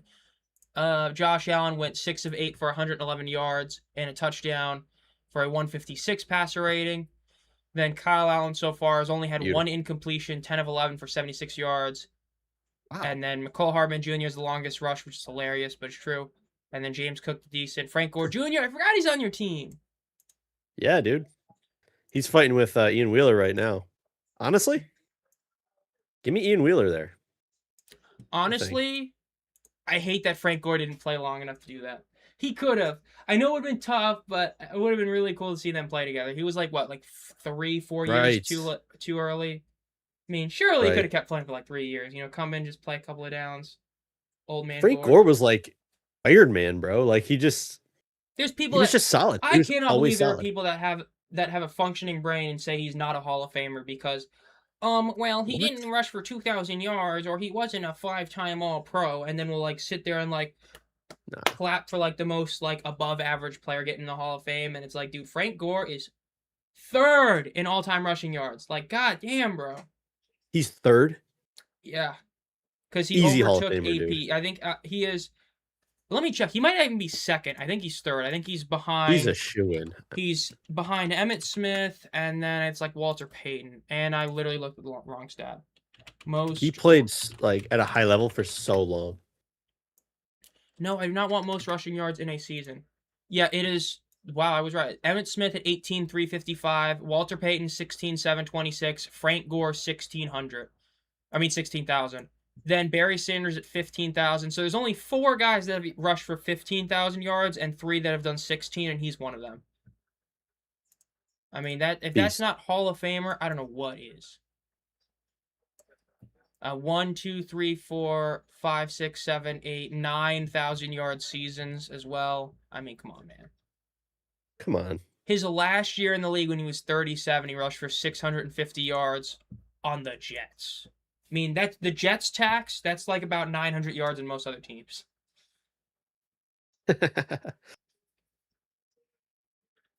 Nah, he's a baller. Hall of Panthers are Famer. still Put him in. scoreless. Yeah, the Panthers are still scoreless. Nope, it's been bad. Maybe we get a score here. We got a minute 54 seconds left. We're just out of the 2-minute warning timeout. Got Kenny Pickett in there, the small hand man himself. Super Bowl champion Kenny Pickett, I forgot. Played in that Super Bowl for the Eagles for a down or two. Ball snap, they hand it off, and they get about 5 yards of carry. Spencer Sanders UFL champion, right? It's true. Had Aaron Rodgers back hit. Yeah, Brett Hundley. Oh man, I forgot about that. They paid so much money for Brett Hundley. If anyone wants to know why does the UFL not spend a ton of money on quarterbacks, it's because they did for Brett Hundley and it royally backfired. Dude, I try to forget about him. He was so bad. Do you think they should have a separate salary cap for quarterbacks only? I would be deep pass the left side and it's incomplete. No flag. I think I understand why people say it. I think if it's a little bit higher, maybe like make it like let's say 20% higher, but I don't think it should be anything crazy. Like I don't think there should be a quarterback getting paid 500 grand when like the best edge rusher's getting paid 70 grand. Okay, That's what fair. I would say. I don't think it should be anything crazy, but I wouldn't be against it being like slightly higher and you just make it sort of different for positions. It'll be interesting because you have to do the new CBA this year because the CBA, expired. So it'll be interesting to see that. Because like the main thing with a lot of people is they're not happy with the quarterback play, and I know Rapoli. That's a big thing because the quarterback controls a lot. So I don't know what the XFL how much they were paying guys, but I know they were paying them like quarterbacks more for sure. 3 receptions at the top of your screen. I think they paid Brett Hundley. I don't know for sure. It might have been like $500,000. Up to the 20, What? the 15. Really? Let me see. Brett Hundley. I know Tamu was getting paid. Well, that's how they poached a lot of guys from the USFL. It was 200,000. Okay, that's okay. Which was about 130,000. No, it was about 140,000 more than the base salary. Man, they paid him that much money. Brett Hundley. Do you know how much like practice squad dudes get paid season? I think it's a lot of depending on how long you're there, but I think if you're there for like the whole year, it's a good amount of money. I know I've done the math in the past. I think it's if you're there for like the full season, it is a decent amount of money. NFL practice squad salary. Because if we can get it anywhere close, players can earn like 14,000 per week. So if you're in the practice squad for like a full season, you're talking like 250, like close to 300 grand, depending on if you're a vet or not. Because that's for like inexperienced guys. It's like the NBA how they have like minimum salary changes for the longer. It's like if you're like a 3-4 year veteran, you're gonna maybe make like 300 grand for a year just in the practice squad, not even counting training camp. So like money. What if they double the salary for quarterbacks and they go like 150? Maybe they do like 200 for the whole room. And then you could do that. I think that's definitely a possibility. Right. Because then you could get some quality dudes. Like you need to bring some practice squad guys down that don't feel like they gets the snap. Are we going to see a score for the Panthers? He's running for it, and he's taken out at the 1-yard line with 54 seconds left. Of course, the Panthers get some first downs as soon as Bryce Young gets taken out of the game. And the backups. Kenny Pickett your guy? Man, I can tell you this: if I were to get a Panthers jersey of a current player, it would not be Bryce Young. In shotgun, they try to hand it off, and they end up losing about 5 yards in the play. I could see myself getting a Jalen Coker jersey. He was really solid last year. It's a great story being a UDFA, being as good as he was. Or Derek Brown. I mean, that's sort of the basic pick. The basic pick is a McMillan or a Derek Brown jersey, I would say. Then J.C. Horn probably third. Jim Leonard's defense looking pretty good so far. I mean, it's preseason, but Hey, remember how hard the Ravens tried to keep that preseason win streak alive. That was hilarious. They lost to like the Commanders or whatever. Oh, I gotta ask, what are your thoughts on the Commanders branding? Their branding is Well, terrible. like, would you rather them go back to the Redskins? Would you rather them at least go back to the football team? Football team was ridiculously stupid, but I actually kind of liked it. I'm not gonna lie, but nah, you got to go back to the Skins, man. You got to do it. Do you know how many? So I'm from Western New York. Every time I go down to Touchdown DC for these games, Panthers! 13-6, Buffalo over there you Carolina. go. We finally scored. There you go. But so, what are you seeing Eh, up there? So every time I go down to DC, all I hear, because a lot of them are Commanders fans, obviously. So all I hear is "Bring back the Redskins! Bring back the Redskins!" And they're pissed. Like, which good for the UFL because I guess like the Snyder thing really helped DC kickstart the franchise, but they got to bring it back, man. I mean, Jaden Daniels has got to wear the original. They just changed their uniforms to basically be the old ones, but without the logo. It's like the Have you W looks stopped terrible. using the number 5 in your life out of respect for Jaden Daniels? Of course, yeah. Gonna have to. Wow, that was I a don't. What is that exactly close about? extra point, but you made it. Well, initially the report was it was about them using the number 5 on a player, but then there was a counter report that came out where it's some stuff about they weren't paying him correctly or things like that. I don't know the full details on exactly what's the truth, but it's one of those things where there's been like a lot of reports that came out about it. All I know though is the memes have been hilarious, like the 5 guys changing their name to 4 Oh yeah. guys, or 5 Below changing to 499 Below. Like those have been out of great. That's great. No, this I refuse. I refuse to believe this is real. Columbia Football, the official page, out of respect for Jaden Daniels, we have removed the 5-yard line from our field. There is no.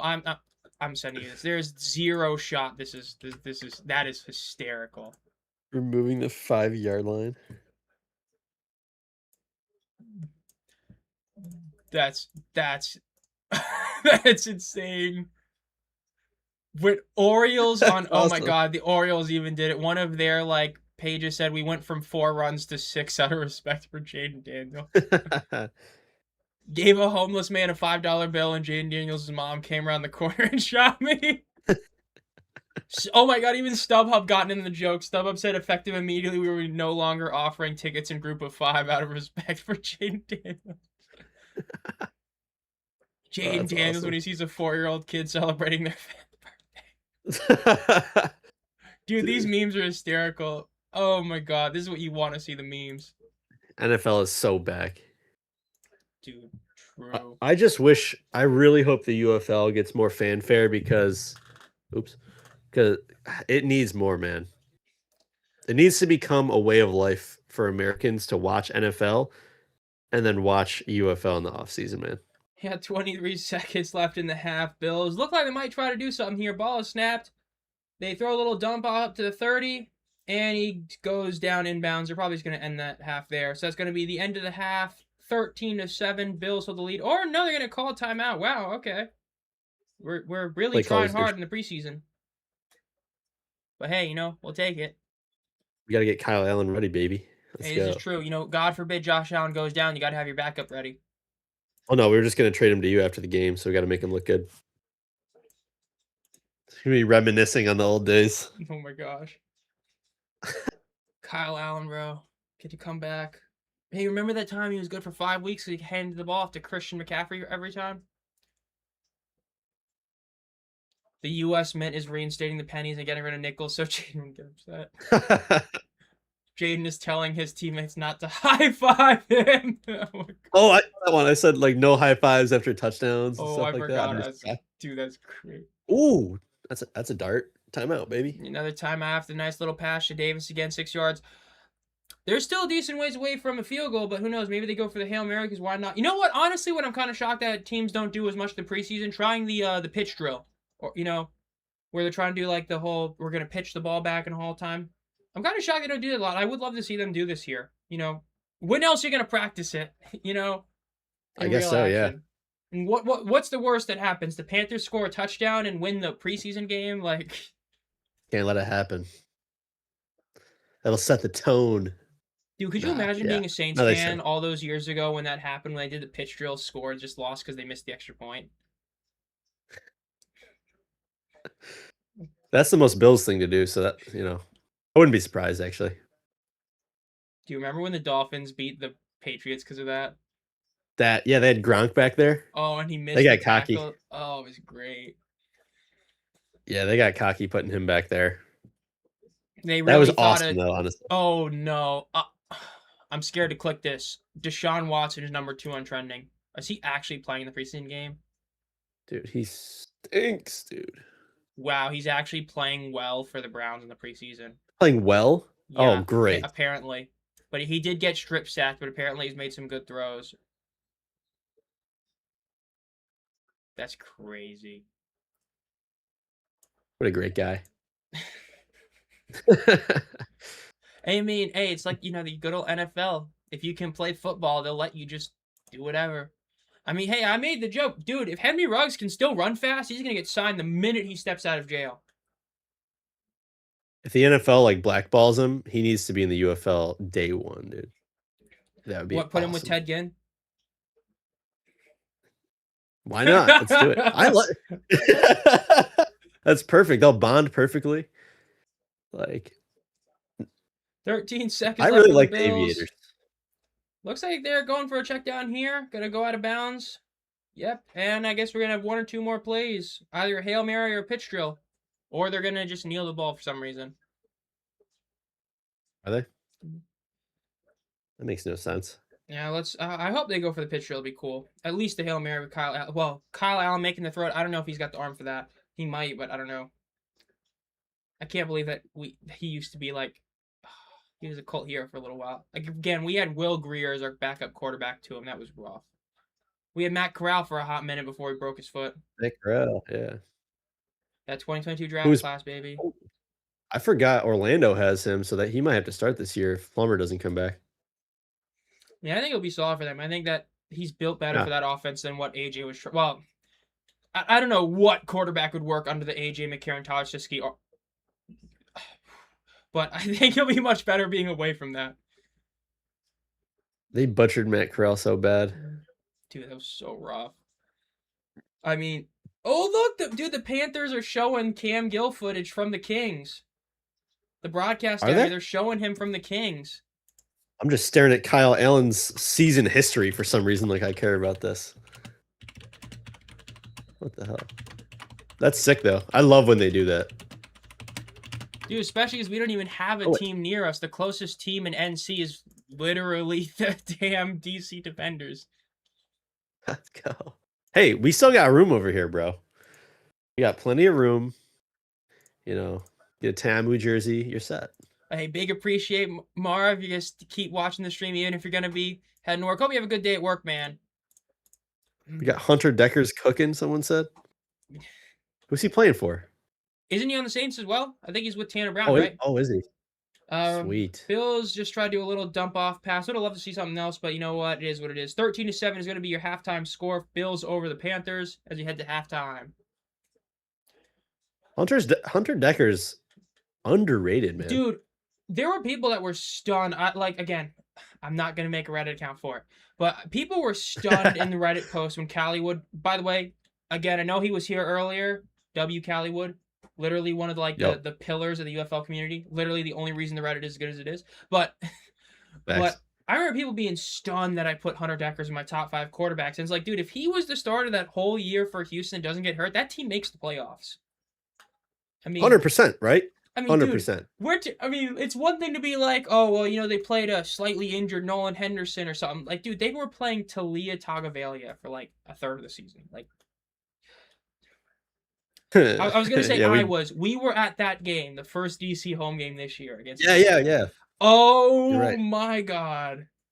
We destroyed them. Dude, that was awesome. I remember that play. I was sitting in the box, and the stadium is confused for a second, and they erupt, and it's oh, Talia just fumbled the ball at the 50-yard line, the most like stupid fumble ever. And it was so Awesome. bad. Honestly, it kind of sucks he got cut, but because big name type of thing. But Yeah. he could have been. I mean, he could have went somewhere else. There, a lot of I mean, quarterback hey, help it needed. is true what they said. I mean, that was the best team because he worked with someone before, and it's like you couldn't work with Yeah, the guy that literally coached you in college. Ooh, ooh, because like, Jamar Smith was great with Skip Holtz, and they were in college together. You were thinking, yeah. maybe it's similar, and then no. Dude, Ryan Tannehill, Dolphins. You know what? Throwback. Slightly underrated time with the Dolphins. He wasn't great. I'm not saying he was like great, but he was a slightly underrated quarterback for the Dolphins. He is still probably the best quarterback the Dolphins have had in a while because Tua literally gave you like one good year and that was it. The rest No, of the time was rough. But I don't know. Tannehill I was gotta put like two ahead of him. mid. I gotta put two ahead of him. Mm. I I don't know. Every time I think about it, I remember him throwing the ball backwards, like to the left side of the field. That was hilarious. He really wasn't that great. He was way better with the Titans. Yeah, I mean, I know people say like, oh yeah, Derrick Henry and all that. It's like Yeah, true, but true, but they still were the 1 seed one they year, which is crazy to they think the beat Titans were the us, 1 seed literally less than 6 years ago. The Titans were the 1 seed in the AFC. That's dude. They beat the crazy. Patriots. They beat us. They beat the Bills handedly too. Dude, and Like they beat the Patriots before they even had Tannehill. That was like with Mariota. They beat him that one time, I think. I mean, and then remember the Mariota self touchdown pass? that was sick. That's legendary. That was crazy against the Chiefs. That was so sick. I would love Marcus Mariota in the UFL, dude. If that ever happened, I'd be hyped, man. I love those like backup quarterbacks that just don't get to play. I don't know what it is. Like in the I NFL. love them when they're guys I like. Like you see, when I see a backup quarterback that isn't Desmond Ritter, I'm like, I hate that because it's not my guy. Not my guy from college, baby. Got my I'm not a huge college guy, so it's kind of weird. Like I really get my names from the NFL mostly. let me type this out. But yeah, I, that what the only reason I got into college football was basically because of that Bearcats team. Because I was like barely watched it. And I remember like that first year when they were like undefeated and they played in the Peach Bowl. Like I remember watching their game against Houston in the AAC title game. And it was like such a good game, and it came down to a literal last second field goal by like Cole Smith, I believe, and then he made it, and it was just it was cinema. I love that game. And then the next year they come and they play Notre Dame. They're at Notre Dame, who's like ranked number 7 or something. And everybody's like, oh, Cincinnati's going to lose. This is where the group of 5 is. And they like belt to ass Notre Dame. And it was like the beautiful thing. And then they got their ass handed to them by Alabama. But that's against the point. What college team's your favorite? It would be the If you were to Bearcats pick. just because of that. Even though they're not the college I gone to. They're not a college nearby me. But they're the one that got me into college Yeah, football. So they have to be. I am a Notre Dame guy. So, but I'm definitely a casual. So, I know Jeremiah Love. I know CJ Carr. That's about it. But I watch it here and there. But ever since I used to play the old NCAA games, I don't know why I picked Notre Dame. Just stuck with them. But a lot of controversy with them this year. Mm. I heard. Plummer is still with the No Storm. playoff. So he just worked out. It sucks to see. But yeah, there's the Notre Dame. I know they have like that whole controversy where it's like if they're ranked like 14 or something, they get automatically put in or something. I know everybody's pissed about that. Yeah, they got like a new. It's like a new playoff thing. I don't understand how college football playoffs works. I know I'm a casual, but like it makes no sense to me. Oh, it's terrible the way they do it. Like it should be something different than what it is. It really does suck the way it is. Cause like they keep changing it. So I don't know for sure what it is this year, but what it was last year is the 5 highest ranked conference winners got in. And then it was the Okay. next 7 highest ranked teams in general. And I think they may have changed it this year to where it's the 4 Power 4 champions and then the highest ranked group of 5 champion make it. I think that's what they changed it to. Okay. Which I hate it because, like, dude, that Duke team last year was not good. When they did play group of 5 teams, they lost. And so based on what, again, I'm not fully sure if they did change it. But what I think it's changed this year means that Duke would have made it over JMU, which I know JMU got beat pretty badly. Dude, Duke would have gotten their ass handed to them even worse. It's like Cincinnati. Like everybody looks back at the Cincinnati Bama game and are like, Cincinnati got destroyed. It's why Group of Five shouldn't be there, and they forget that in the championship game, Georgia got beat even worse than they did.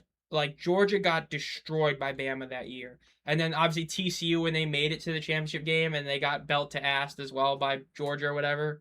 Like it is what it is. I happen to think that if you're gonna have like a 12-team playoff, it should be the 6 highest ranked champions in the conferences and then the 6 highest ranked teams. Because at the end of the day, what did Herm Edwards say? You play to win the game. You know, if you win your conference and go 11-1, that Yeah. is more impressive than going, 8 and or let's say 9-3. But hey, you played in the SEC, so automatic bid. Like I hate that.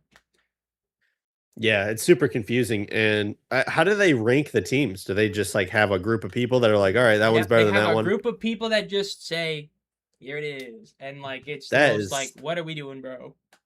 yeah, because it's so college football is so everywhere. Like you could have Alabama playing some really crappy school like Because if they 5 really times, want and to you're like, maximize revenue, this is something you could theoretically do. Because let's call it like it is. Okay, college football now is professional football. You get paid way too much money for it not to be pro football. You get paid literally yep, more to be in college football than the UFL. So I do not care about, yep, oh, the season's too long.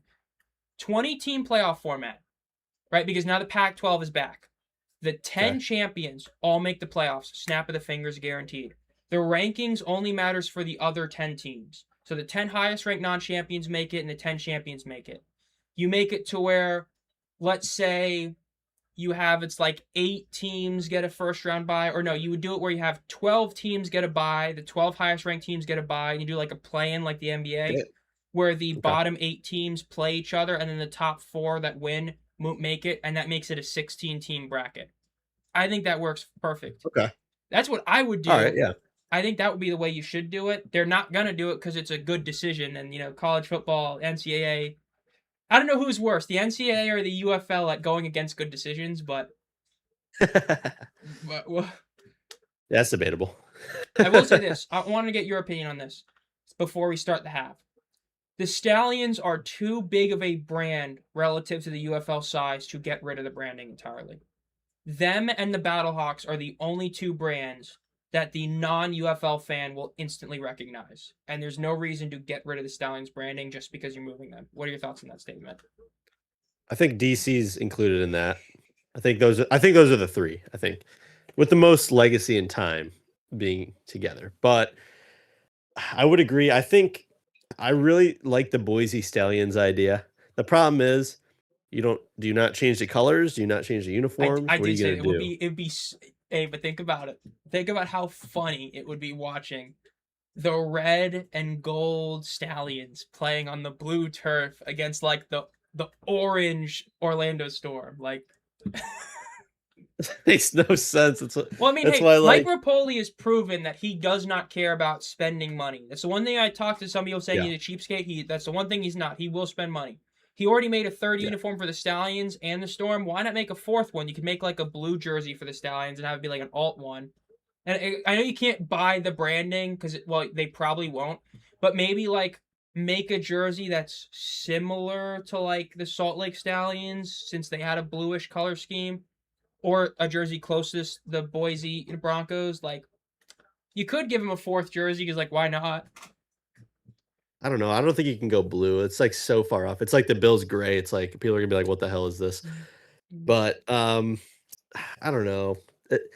Unless you move them somewhere where where you don't have that turf, you can keep the color scheme. What if you move them to Salt Lake City, Oh. but keep the branding as it is? Well, then what? Then it's going to be like I feel super like confusing. I think the problem that I think that people don't. I think they have if they call them the Salt Lake City Stallions. I think they have to buy the AAF trademarks at least Okay. for the naming rights. I believe. Like if you call them the Utah Stallions, you can do it, but then you're sort of missing the point of being Salt Lake Stallions. So I Yeah. think you have to buy that. Which, granted, as an AF guy, I would like that because that means they might buy like the San Diego fleet, and then you could bring them to San Diego in the future. So that would be cool. I don't know if you've seen any of my stuff, but I like San Diego. I like the Breakers there. I know people. I know it's just the name works so well. Every like the logo, the colors works so well for San Diego. Hey, I Calloway's think. back. Big W. Yeah, the AAF archives is squatting on the trademarks AF. He's hoping someone's dumb enough to Are buy they? him out.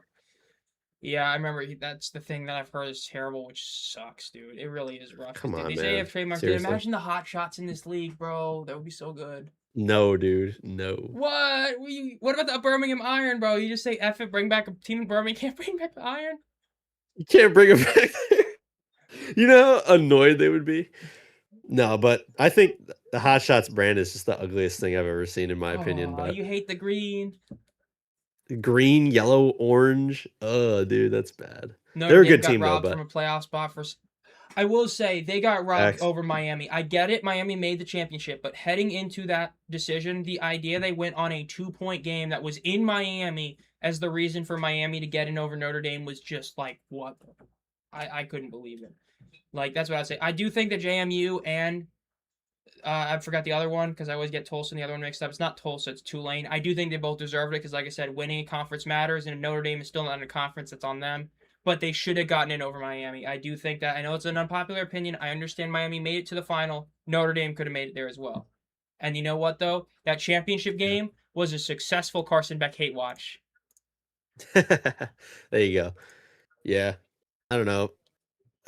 Stallions, I feel like you got to keep the brand. I agree with you there.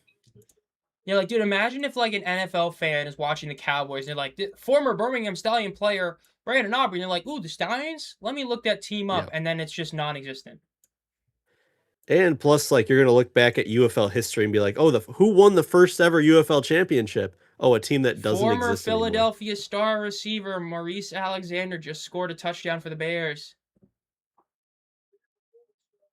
Big, love to see that. For even the history of the UFL, though, you're gonna look back at the first ever champion and be like, "Oh, they don't exist." It makes no sense. So, like, that's They just don't stupid. exist. It's so bad. They just don't exist. Like, oh, there's the Birmingham Stallions. Who's that? Like, what? They have to stay. Change the gamblers. You can turn them into whatever you want. Unless you move into Vegas, then keep them as gamblers. I don't want anything to do with Vegas ever again. Yeah, the Vegas Vipers is bad.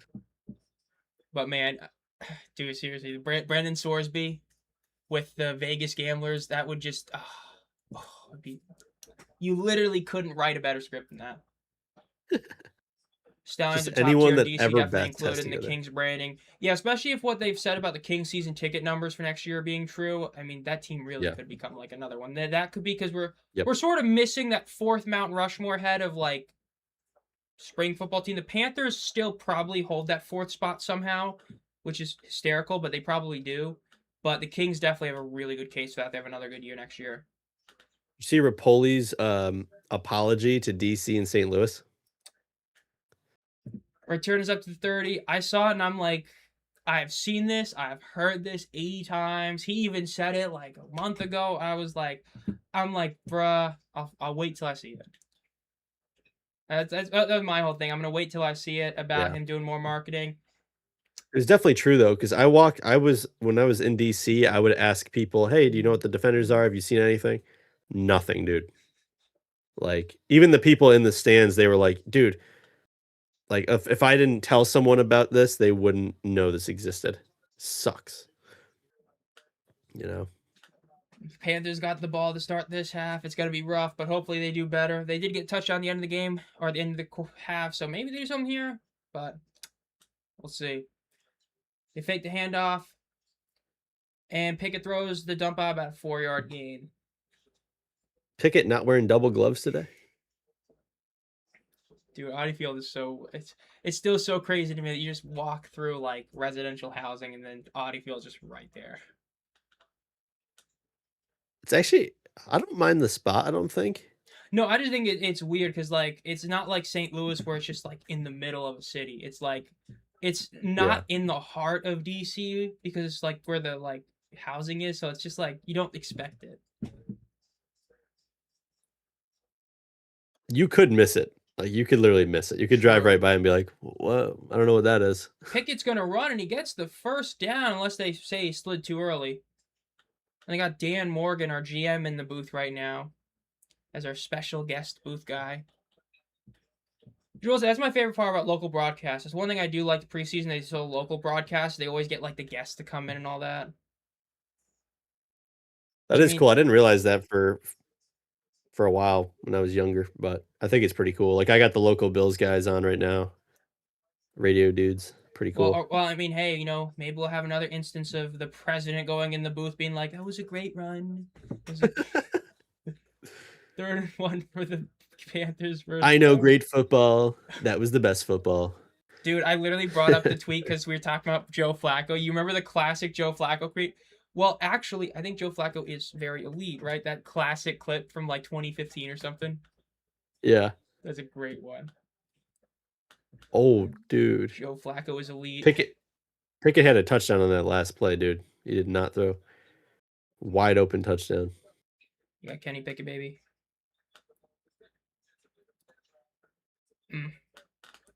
7-13. Just that guy showing Brandon Bean. 5 of 5 for 36 yards is crazy. He does not feel like that. That's the thing with like some quarterbacks. They feel better than their stat line is. Like it's what I did with I'm blanking on his name. Who was the quarterback for the Aviators? Not McClendon, the other one, the other Jalen. It's the guy from Jalen Morton. Jalen Morton, when you looked at his stats, were putrid. The dude was throwing like 40%. Yeah. When you watched him play, you literally couldn't tell he was missing half his throws. I don't know how he did it, but like he looked so much better than his stats did. It was so weird. Because he was getting like chunk plays, and he was just super. He was very mobile with his legs, getting first downs and 2.5 making yard big game for plays. Panthers there. Like, man, I remember like that first Stallions game. I was like working in the power rankings, and I'm like, wow, he really did throw that poorly. Like he was like, it was like 14 of like 37, and you're like, what in the hell? And then you're like, dude, he didn't look that bad. Meanwhile, you'll see somebody go like 20 for like 36 and be like, man, he missed all his throws. It's like so weird. 2nd and 8 for the Panthers here. 3 receivers in the bottom, 2 at the top of your screen. Let's go, You think Kenny. Louis Perez? And he gets about. They might give him the first down with forward progress, but that should be about half yard shy, either 3rd and a half yard, or it's going to be first down. Who's the spring king to you? Is it Luis Perez or is it Jordan Teamu? Teamu all day, baby. Oh. That's close. That's close because he beat Teamu in a championship game, and he's been around a little longer. But if Perez retires this year and Teamu comes back, I mean, Tamu's got more all-time yards. I think all-time touchdown. I think he's a stat leader. They both played on the Battlehawks. They did, and I think Tamu had a better stint too. Hey, I mean, he was only there for like the 4 games they played back in 2020. For true. Still lost to DC back then too, baby. Let's go. Hall of Fame had it all, and then there's this. Hey, you know what? Nope. This is still better than what we watched 2 nights ago. That Packers Steelers game was a rough watch. Oh, it was a rough watch. Oh, Perez is still ahead in passing yards. Just take TDs, just Teamu. Well, yeah, I guess it makes sense with the iron. Because Perez basically threw a lot of the yards, then Rich didn't get the touchdown. Yeah, that makes sense, actually. Teamu is more wins. Really? That's actually impressive. That one's impressive because of the AF. He has more. And he has it's more about head-to-head a wins 4-yard loss him, and a sack for the Panthers. Nice play with the Bills. I'm pretty sure Tamu has more head-to-head against more wins head-to-head against Perez as well. Mm-hmm. Not the championship, obviously, but you know, it's tough. Other secondary leagues, Marion, I don't follow any other one like fully. I'll somewhat keep up in a very minimal sense, like the CFL and like the arena leagues, but like the CHL, AHL, and hockey, I don't really follow at all. Honestly, the ECHL I follow a little bit because like that's like the local small hockey league for me in like the Carolinas, but outside of that, it's like not really. Both are 1-1 championship as starters. Oh, did you see like Hank Bachmeyer played in like that super like the ELF or whatever and put out like some stupid stat line there and like his first game there? No, I didn't see that.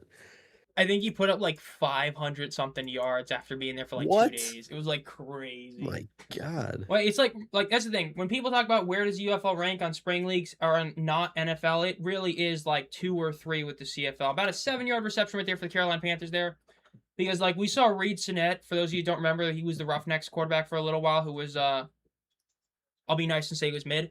And he went to like the ELF Yeah. and he dominated the league, won MVP like that. And it really showed Oh, like how different it is. yes. I saw that. Yeah. Yeah, I remember when I saw his stat He was line. I was MVP, looking. I right? think I was looking at Talia because he was there, and I looked at the stats and I was like Sinnett had like 5,000 yards or something stupid. God. Bachmeyer in the AFLE for the Alpine Rams, 546 yards on 80 completion percentage, 5 touchdowns, and a perfect passer rating. Basically, that's crazy. Passer on the left, first down for the Panthers. They went for it in 4th and 4, and they did get the first down. I am glad they did that. Dude, that game I watched 2 days ago. We're in the preseason, man. Like, I gotta see teams going for it in 4th and 4, like, at least every few times. Like, come on. Now, what's the point of punting? He gets enough practice back there. You got to go for it. Yeah, either kick the 60-yard field goal or go for the 4th down. I like that, and they got it. Got rewarded for it. How you feel about the CFL versus the UFL? Honestly, I think it's about even. The CFL's issue of forcing Canadian talent does limit the peak it has. But I do understand that the guys that usually go to the CFL are better. So it's like the American players in the CFL usually will be better. But the CFL has a lot of Canadian players that would not be good in the UFL. So it makes this really weird dichotomy. So I would say that the CFL probably has a slight advantage. But I would say it's a slight one. But that's what I would say. Yeah, the CFL's better TV talent, as Callie said. That is true. I mean, hell, that's how they got Bryce Perkins. So I would say the CFL overall is slightly better, but it's not as big a gap as CFL fans think it is, and it's not as short a gap as UFL fans think it is, I would say. Are you watch it regularly? And it's incomplete. I do not watch it regularly, so that is one thing I cannot say. I just have followed how the roster construction works, and they do have the rules where it like has local, Canadian talent, and when you're doing that, it does, limit what your real potential is, because you're not getting the best players. You're getting the best players that fit, something. So I think that it limits it. That works in the UFL favor pretty good. But I will say, for those that asked the college thing, the UFL, the worst UFL team would dominate pretty much any college team, but maybe the top 5. And for those wondering why, it's because one of them is college kids and one of them is, grown men playing football. I think a lot of people forget about that. And there's going to be a flag there. False start of the Panthers. Going to be 3rd and 19 for the Panthers now. It was just mid-play, and it just cut to a Labatt's Blue commercial, so I have no idea what's going on now. Oh, my God. Literally mid-pass. I do remember hearing that the UFL base salary did get higher than the CFL base salary with that last change. That was a big thing. I mean, hey, it might get even higher with the new CBA, which that will be interesting to see what Mike Rapoli does with that new CBA, if he's going to be, like, generous or not with it. It was arena football that introduced me to spring football. Dude, I wish the AFL, like the old AFL, didn't go under and then create that AFL. Dude, my most viewed video on my channel is still the AFL video I made about the league returning. Really? Wow. Yes. Wow. It's not like a cult following. This is going to be probably DPI on the Bills for first down for the Panthers. Yeah, my AFL video on the league returning a couple of years ago is still my most viewed video. It has a cult following, to be honest. Yeah, dude, that year, man, I don't know, how much did you follow like the AFL's first year back? Because it was bad. I'll be honest, I never watch. I never watch it. Dude, I just followed it. Like, you know how there was like some issues with the Continental Football League this year with like certain things? Dude, the AFL was that on steroids. Like, half the league folded during the season. The stadiums or the arenas they played in were like, every other arena was like watching the Vegas Vipers. It was like that bad. Like, it was bad. And then they made the AF1, and then that was much better, but yeah. That's rough. You want to talk, Continental Football League at all? No. This is about a 7-yard loss for the Panthers there. I know some people here are big Continental Football fans. I don't know. I think that, I actually watched some of it. I did. I was curious. So do you know what happened with it? Didn't half the teams fold? more than half, A few of them, something like including that. one of the teams that nobody thought was gonna folded. I remember that. And like basically, I guess I'm a Toros fan if I had to pick, just cause. Passer on But the they right, gonna just be caught for about a 3 destroyed yard gain. everybody. They obliterated everyone. Because wasn't the big issue that they didn't only play Continental Football League teams; they'd play like local teams and stuff like that. Yeah, they played like local. I don't know if it's minor league or like they just found random teams to play, kinda, which doesn't make a lot of sense. Like you have your own league, but you're playing teams that aren't in the league. So it's just a lot of confusion. Like 3 I teams folded before their season. One folded 2 weeks in. ah Fill out their schedule. Semi-pro teams. Okay, a pass thrown to the right is gonna be semi-pro. caught. Okay. About an 8 yard gain. Probably gonna go for it again. You already went for a 4th down once already. It's gonna be 4th and 2. Why not?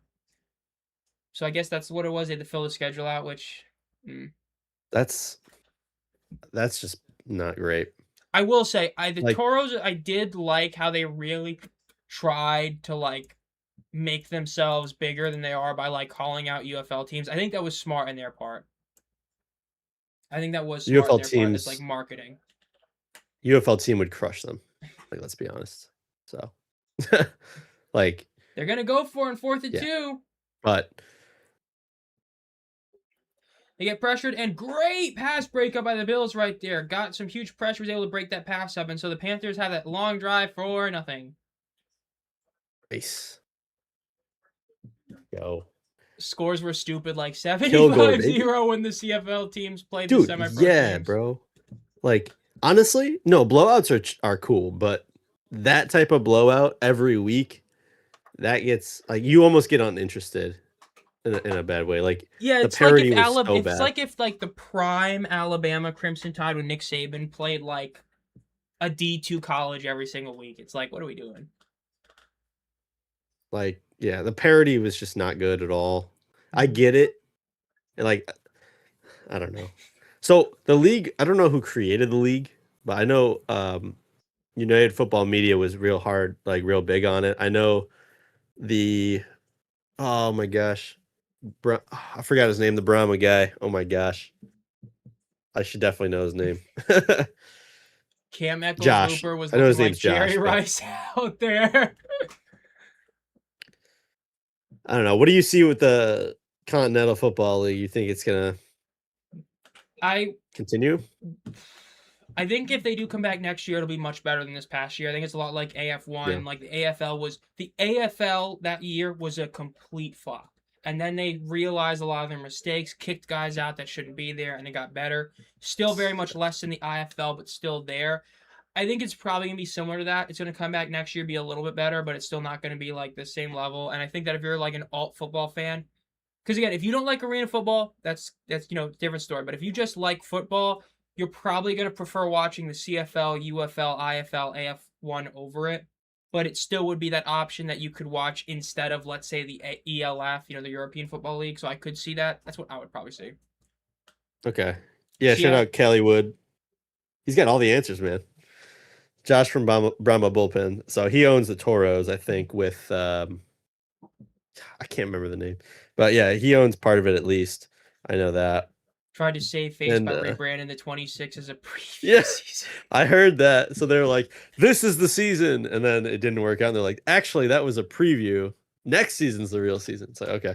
Well, honestly, I like it because it's football. And, I love football. So I'll watch it. It's free on YouTube. So I'm happy about that. But I don't know. I can't get too invested until it feels a little more professional. Yeah, but we talked a lot of trash about will they not fold. At the end of the day, thanks to the USFL starting earlier, we can safely say that we have now had we had 22, 23, 24, 25, 26, 5 straight years of spring football. 6 seasons, but 5 straight years of spring football with no, because I know some people count the spring league. Nice pass to the right side of the field to the tight end right there. Buffalo Bills are going to the third string quarterback, got a 15-yard gain right there. But like we've had now 5 straight years of spring football, like big leagues being played, and 3 with just the UFL. And like it's to the point, it's like what they mentioned about agents are no longer being like, will this league be around next year, which is a huge deal.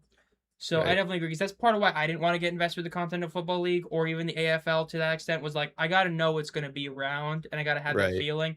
And even at the darkest times of the UFL, it was never like that bad compared to that. Yeah. You never saw teams fold mid-season, or I mean, you saw the league fold mid-season, like some of them, but not random teams. Like that's kind of crazy, bro. Like imagine you're a Panthers fan and they like you watch them play 2 weeks and then they're gone week 3. You'd be like, what? Like, how does that happen? Flag So, down on the play after the couple yard gain for the Bills. Let's see what this flag is. Dude, all those poor Orlando Apollos fans, they were 7-1 in their league folded, or the Roughnecks 5-0 in the league folds. It's like uh, automatic first the down for the Roughnecks, Bills after man. the Panthers penalty. Ooh, that might have been on Cam Gill right there. So that's a negative for Cam Gill today. No, it's not. Not Cam Gill. It's a different 48. So one thing I will say I hate about the preseason is all the 248. guys have the same jersey numbers. Yeah, I was confused about that because Pickett's wearing 12, but I thought another dude had 12 last week. So I was like, what? Yeah, it's the only thing I always forget that I don't like about preseason. Which again I understand because during preseason you have a lot of guys on the roster and certain number of limitations because even though they expanded it, you're not allowed to wear whatever number you want in each position. So like you have, in theory, if you have 25 quarterbacks, you only have like 20 numbers you can use. So yeah. They should just let them wear whatever they want in the preseason. Give me a 99 quarterback. Hey, I was gonna say, remember when Shea Patterson wore 21 in college, and then why not? Dude, Imagine a quarterback coming out there in the regular season wearing like 26 or that's so weird, though. 87. Oh my god. That's so weird. I wish the Continental Football League nothing but the best, but the UFL is a premier spring football league for me. I definitely agree with that statement. The Continental Football Yeah. League fired their commissioner, then hired the guy who was the head coach of the Ohio Valley. Yeah, Jeff Fisher, I was about to say, I remember that one. I do remember hearing about that one with the Arena Football League with Jeff Fisher becoming it.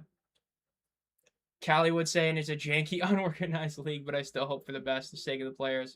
True. It's always good to have more Yeah, for leagues sure. for players to play. I mean, that's obviously the biggest thing that hurt about the UFL merger when they lost 8 teams, but yeah, I just hope that the players, when they're in a league, they get to play the full season because I know we've had so many horror stories in the past of the old World Football League or some old USFL teams from the 80s where guys would play and then they would not get paid because the owner's like, I'm broke. First down for the Bills Yeah, on the left that's side of pretty the field by a ridiculous. 7-yard gain. Frank Gore Jr. They love seeing Where's it. Ian Wheeler at? What the hell? I do hope he comes in. I Give hope me it's not Ian one of those Wheeler. where he doesn't play at all, like we saw some of those. No, but I know that's so annoying. The Bills had DiNucci a few years ago. Dude. Ben DiNucci. They had Ben DiNucci, The dude. GOAT, the cowboy himself, Ben DiNucci. My brother, who you've met, was a huge Sea Dragons fan. Loved Ben DiNucci. When I sent him that message that we signed him, he could have thought we won the Super Bowl, dude. First He's down like, I rush can't for the wait to Bills. watch him. About a 16-yard rush right there. Look at that. Damn. Frank Gore doing some work. God damn it. Frank Gore. He's going to be on our practice squad. All this for nothing. Come on, man. I want to see some Ian Wheeler. Oh, holding? Something. Yeah, I think so. Yeah, when we had DiNucci, I was pretty upset because we basically didn't let him throw a single pass, which sucks.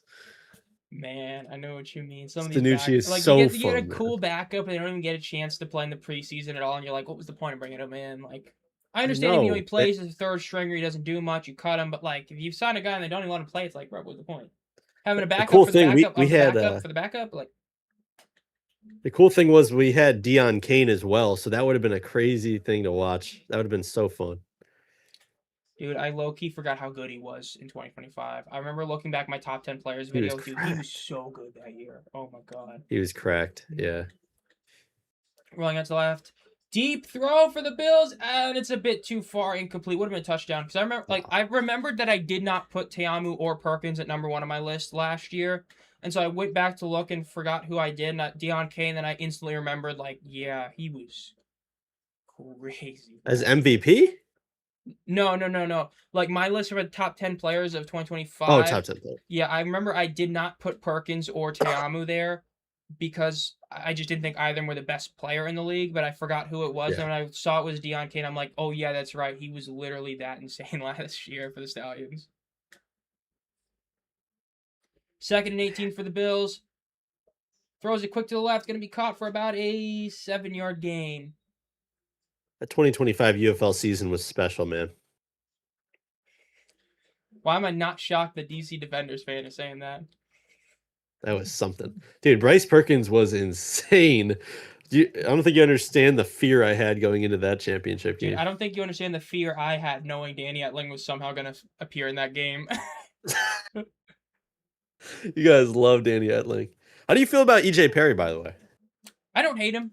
I think he's the quintessential mid quarterback in the UFL. And I do mean that in a positive because there are a lot of bad quarterbacks, a lot of good quarterbacks. If he's my QB3, I am very happy. If he's my quarterback 2, I really hope my quarterback 1 is good.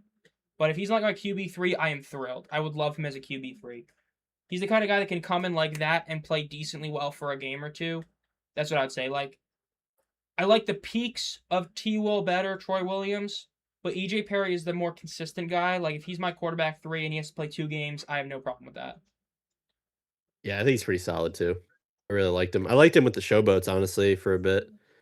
Like, I don't know what it is. I just, with the Panthers beating the Battlehawks that first game That was crazy. in 24 was, that game was just Jake Bates fantastic. kicking the 63-yarder twice because they iced him and he made both of them. Wow. Oh my god. Dude, I was at a Chick-fil-A. I was not home. I was at a Chick-fil-A watching it on my phone. I'm like, when he made the second kick, I was so happy. I had, so my dad is a big Battlehawks guy for whatever reason. He's just got to be different. So he was Bills watching at the that. 14-yard line here. AJ McCarron had this amazing drive at the end of the game to tie it up, and we're like, oh, here we go. No way. And then that game was just amazing, honestly. One of my favorite UFL games. I'll be right back. I gotta use the bathroom. Don't destroy chat while I'm gone. Spam lemons in the chat right now. What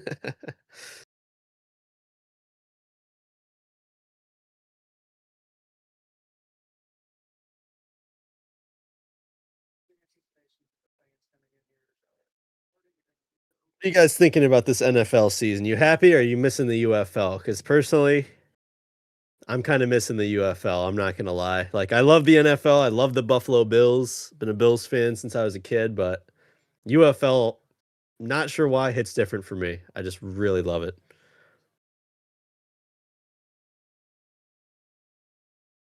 XFL, UFL had the benefit of Wayne the Rock Johnson. That's true, dude. So that 23 season, I don't know why, as a XFL guy, like those 8 p.m. DC Defenders games under the lights, they were awesome. The vibes were great. Like 9-1. Oh, maybe I'm biased because we were good, but probably hits different because DC has actually won a championship and the Bills are still chasing. That's a fact. I don't want to bring it up. I know it's weird. It's like during the NFL season, I have to be humbled because the Bills just choke every year and it's super annoying. And they're great too. They're amazing. I love watching them, but and then DC, like in the spring, they actually get the job done, you know? So it's like, it's such a weird, like as soon as the Bills season's over, I'm not really upset because yeah, they choked, but now I get to watch some DC football. You know what I'm saying?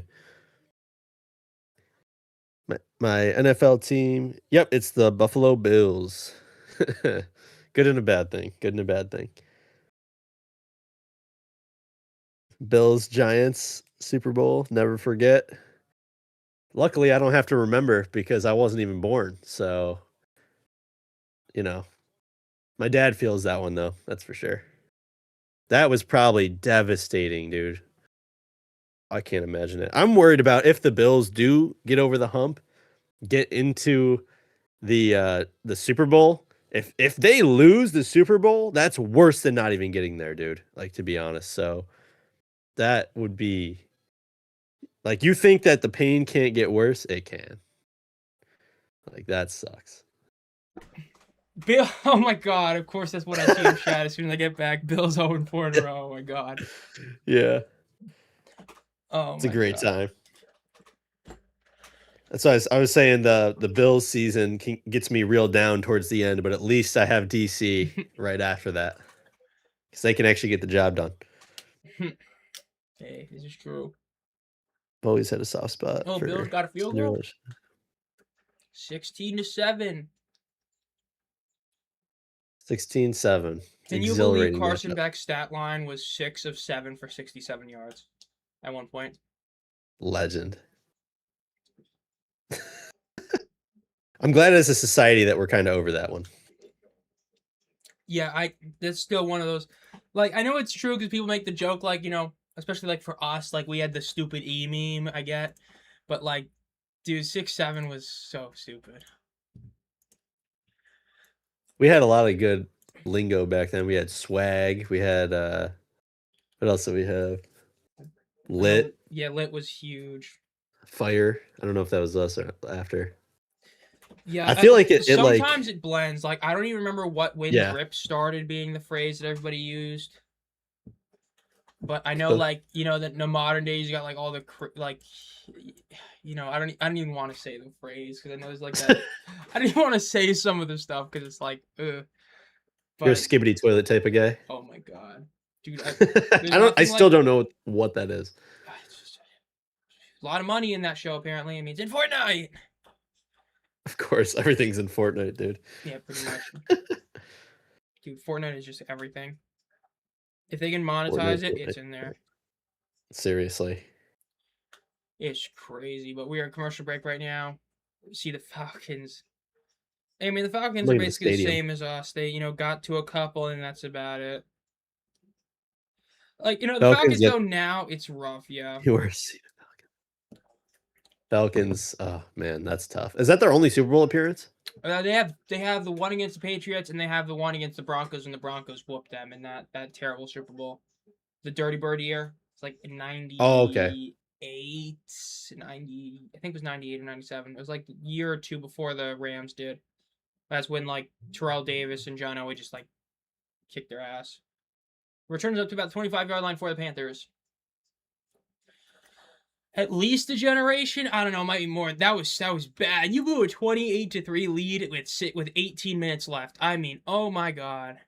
Is that the biggest, like, soul-crushing Super Bowl? You think? It's got to be, right? Oh. There's a lot of them. Bills won. The Bills is bad. I mean, Bills is bad, but like you either make it or you miss. You know. Like you go down. You're up 28-3, and you know how many things have to go wrong. For the optics of it at the time, the Jets beating the Colts was bad, just because if you were a Colts fan, like you really thought there was no way you were going to lose that game. But it wasn't like it was a soul-crushing defeat. It was more so like there's no way this just happened to us. Upset, yeah. Joe Namath. I mean, the Patriots-Giants is up there. I mean, they could have been 17-0 or 18-0, and then, you know, you got Helmet Cash and then Mario Manningham in the corner of the end zone. You got the pass at the 1-yard line. Can't forget about that one. Yeah, the Seattle Patriots. Oh, I was thinking 1 yard short with the Titans and the Rams. Yeah, that's a bad one right there.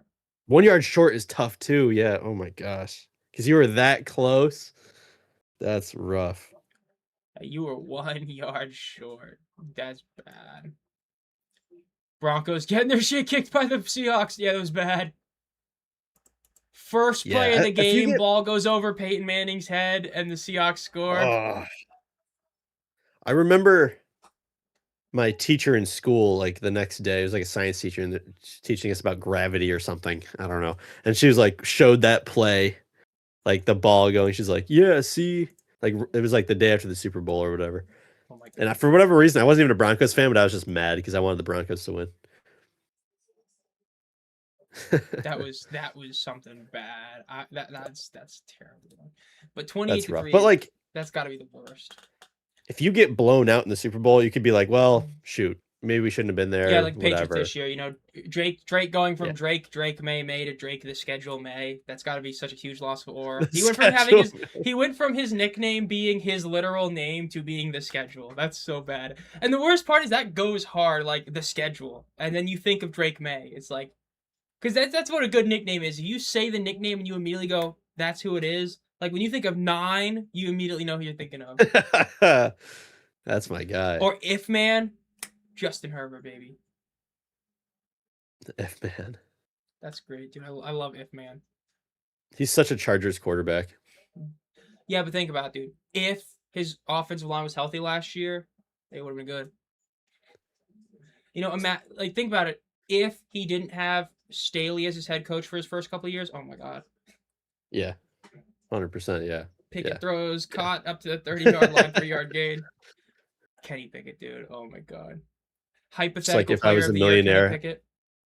you know, if I was a millionaire, I'd have $1 million. Like, Hey, you know, you got to score more points to win the game. Good old Booger McFarland quote. Dude, I'll never forget Booger McFarland. That was when he was with the Bills. Calvin Benjamin, he's one Popeye's biscuit away from being a tight end. oh yeah, there you go. You know, it's better to be ahead than behind. Rush up the middle for the Panthers, about a 5.5-yard gain. Might give him a first down for our progress. Dude, they're so great. The goal is to score. It's like, what are we... Man, Can't wait for we need to bring back back unhinged coach interviews, like, you know, the Dennis Green going like, you know, we let him off the hook. Yeah, I know everything's like everyone's buttoned up for the most part. Yeah, so like nobody wants to just say what they want to say. It's like, come on, man. Honestly, I kind of hate that about McDermott. Like, McDermott's pisses me off because he's good with PR, but it's so annoying. Up to the 30. 25 and out of bounds about the 21. I mean, I get part of it is because when he did let himself speak, he had the whole, you know, comparing it to 9/11 or whatever it was. I just saw in the chat, CJ Johnson. We're the best in the league. We're the best offense in the league was classic. Oh my god. Dude, I remember, dude, that was literally the first live play I ever did. Was that Roughnecks Renegades game, and when he said it at halftime, I was stunned. We're the best offense in the league. Brother, you didn't score more than 20 all year. Oh my god. He was the best, dude. I actually really miss him, man. Chargers are the if team, for instance, if Drew Brees didn't get hurt. Oh my god. Dude, if they didn't drop that interception against the Patriots, you know, if the Air Coryell offense had a competent defense. Oh man. You know, that's the one thing I hate about the new generation of sports fans is like I get it's the same thing happens to every generation, but like, man, the fact that there are people that are gonna like act like Dan Fouts wasn't that guy is crazy. Or Kellen Winslow. Like, dude, I was watching, like, have you seen those clips where people will be like, I can name X amount of players better than this player, right? And they were doing this amount of tight ends better all the time than George Kittle. And people in the comments are like, I don't know if I'll give you Kellen Winslow. What? Like, you don't know if you're going to give Kellen Winslow over George Kittle, my brother in Christ. The fuck? Like, I feel like... Oh my god. Or Ozzie Newsome. People being like, I don't know if I'll give you Ozzie Newsome over George Kittle. Ozzie Newsome? Like, come on, man. It's crazy. There's been a lot of that. Like, especially with the Bills recently, like, discrediting O.J. Simpson. It's like, yeah, we know about his personal life. He was a baller, dude. Dude had 2,000 yards in a 14-game season. It's like, just because it was a long time ago doesn't mean it wasn't incredible. Like, seriously, people be talking about, well, T.J. Watt and Myles Garrett don't really have the sack record because of the extra game. Meanwhile, they say Eric Dickerson's the all-time rusher, which you want to be technical, it's O.J. Simpson, which, you know, again, it's O.J. Simpson. 14-game season. But, like, man, dude, the generation today, like, they really hate old players. Like, looking at basketball lists and being like, oh, you put Wilt Chamberlain or Bill Russell in your top 10, you don't know ball. They played against plumbers. It's like, excuse me, you don't have Bill Russell or Wilt Chamberlain in your top 15 players of all time? Like, are we dead ass? Oh my god. Yeah, like, that makes no sense. Like, look, I get if you don't want to put, you know, quarterback from the 1925 Canton Bulldogs in the top 10. Like, I get that. But, man, when people don't put, like, Fran Tarkington top 20 all time, it's like, that dude literally was the league-leading passer in touchdowns while being known as the scrambling quarterback. Like, that's like if Russell Wilson was the all-time passing touchdown leader. That's what he was. And it's like, oh my god. Man, this new generation of sports fans is going to be so bad, dude. Like, they dude, act like the LaGlaze is going to be crazy in 10 years. All the people, they're going to be like LaGlazing LeBron is going to be great. And sack on the Panthers. God, I love watching this team. 5-yard Just got loss for the sacked Panthers. again. Kenny Pickett is still in the game, by the way. Don't you get it? Because Why? Haynes King is injured, but whatever. Oh, okay. Many are ignorant of history. Just look at the surface level stats outside of context. True. You'll see a lot of people being like, oh, this guy didn't average like 30 points in like a dead ball era of basketball or stuff like that. It's crazy. Like, yeah, Mike Ditka didn't have, 1,700 yards playing in a 12-game season in the 60s. Like, are we going to, like, come on. Bryce Young top 2, and he ain't 2, baby. Let's Ain't that the go. truth? Ball is snapped. Pass on the left. It's going to be out of 5-yard game. I mean, dude, when you talk about the best, guys on the sideline clapping up their team, he's done. God, Bryce Young. I dislike Bryce Young as my quarterback. I hope he's good this year because, man, I hate watching him on the field.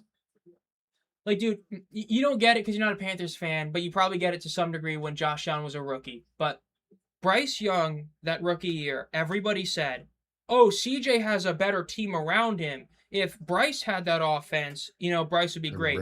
Whereas now, CJ has nobody around him outside of one good receiver, and Bryce has a significantly better cast around him, and those same Panthers fans are saying, look, I told you Bryce Young is better than CJ, and it's like, it's literally the exact same thing, but the opposite. And Bryce has been worse with this core than CJ was with his core when he did have it. Like, come on. Who does CJ got? He's got Tank Dell. He had Stephon Diggs. Healthy. When healthy, he does have Diggs Nico Collins. Nico Collins is a great receiver when he's healthy. Nico Collins. That's not a bad receiving core. And he had Diggs last year, right? Oh, no, 2 years ago now. Shoot. Yeah, we're wild ago, dude. Did. That's what I mean. Like, CJ's offensive line last year was, like, terrible. Bryce had, like, a good offensive line last year as well. Yeah. I'm not a CJ Stroud fan. I hate the Texans, honestly. Well, nope. I think it's Haynes King is dealing with a minor injury from that game. As I'm saying that, Kenny Pickett gets another sack, and that's 4th and 7, and they lose about 12 yards on the play. Bills are going to get the ball in field goal range already. Thanks, baby. But, yeah, Haynes King is dealing with some sort of injury, which, again, you're usually in the preseason you have 4 quarterbacks on your roster. The Panthers, I guess, don't, or they're just not choosing to, but we'll see. But, yeah, it's been this is... I got, last week gave me too much hopium about the Panthers because, man, this is rough.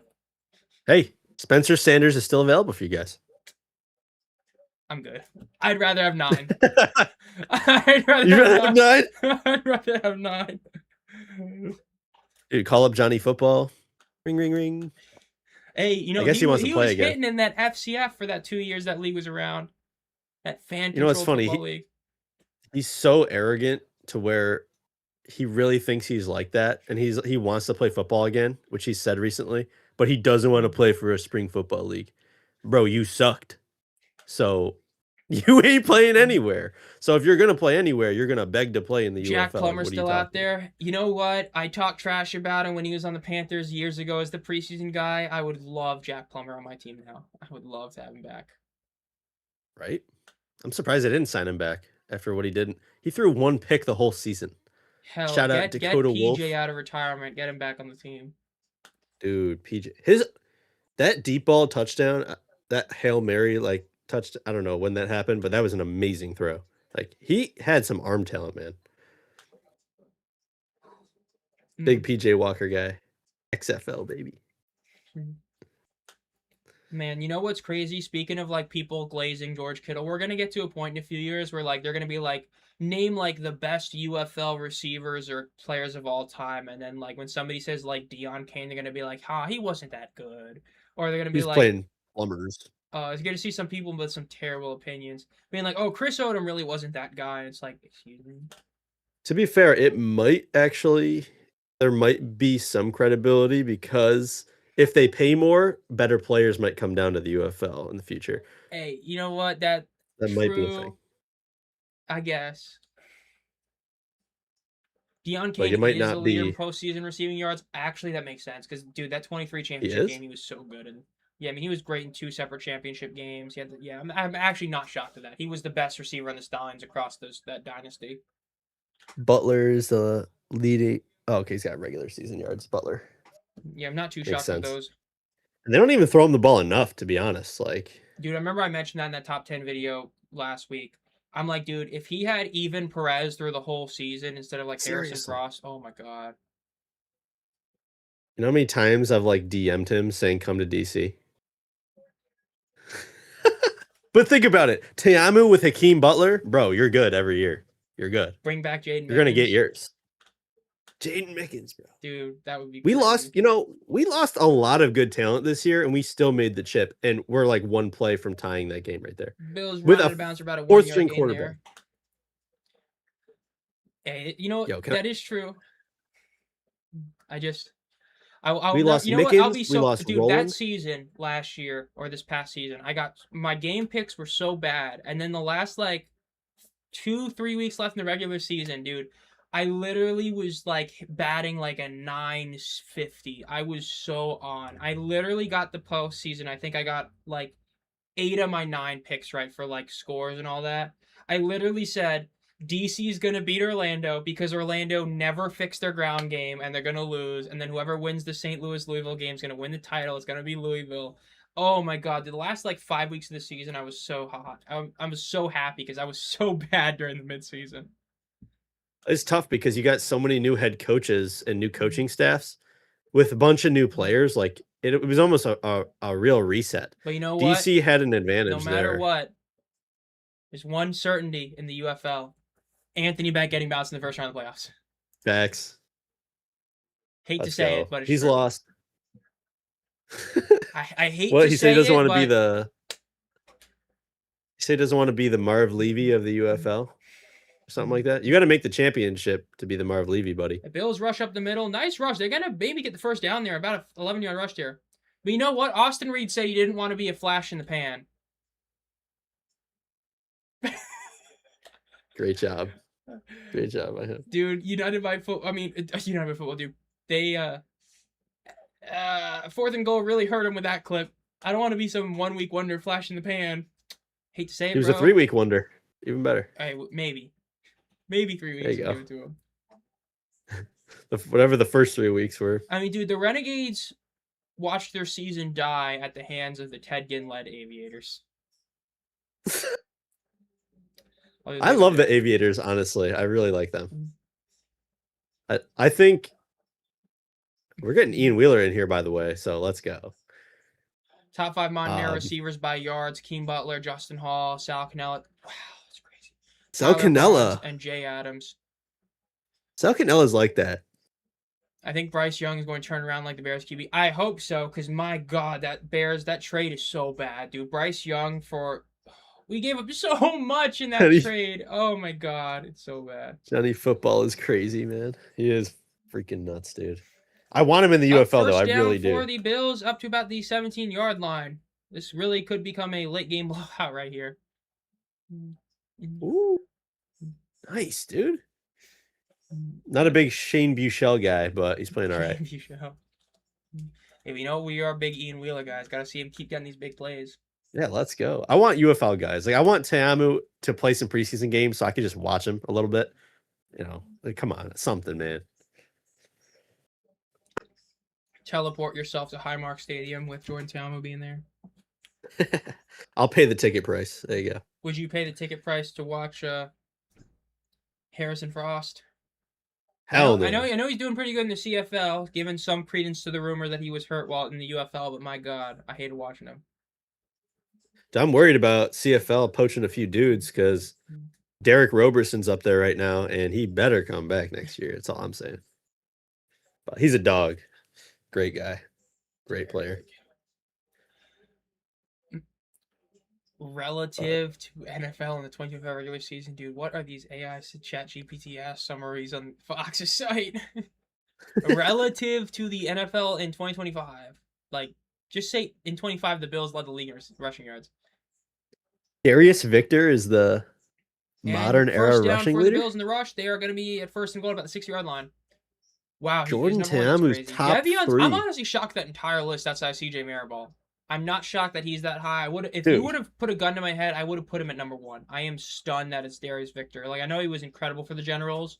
I know, wow. And Devion Smith being 2, that's a crazy one. That's a Teamu crazy at 3. Top 5. I am shocked at that. I guess Yeah, because I mean he's usually been like third or fourth in QB rushing yards. So if he's done that for 5 Yeah. straight years, I guess that makes sense. Give me Abram Smith top 5. Let's go, baby. That That's- one season was I'm crazy about to for say, him. dude, in one season you had Abram Smith having like 800 yards in a 10-game season, and then in the USFL you had Mark Thompson having like 16 touchdowns in a 10-game season. Speaking of touchdowns, Ian Wheeler with the rushing touchdown for the Buffalo Bills to make it 22-7, and obviously the Let's big W, go. another Dude, UFL touchdown. he looks fast though, for real. Like Ian Wheeler's like that. Another UFL That's sick. touchdown. Ian Wheeler, baby.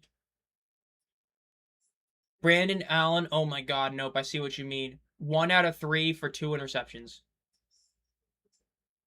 Isn't that another former Carolina Panthers quarterback, Brandon Allen? I'm pretty sure.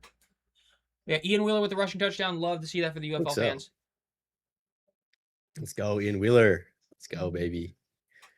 Maybe if he doesn't stick with us, he sticks with someone else. But remember when everybody thought Wayne Gallman was gonna like be him on the Battlehawks?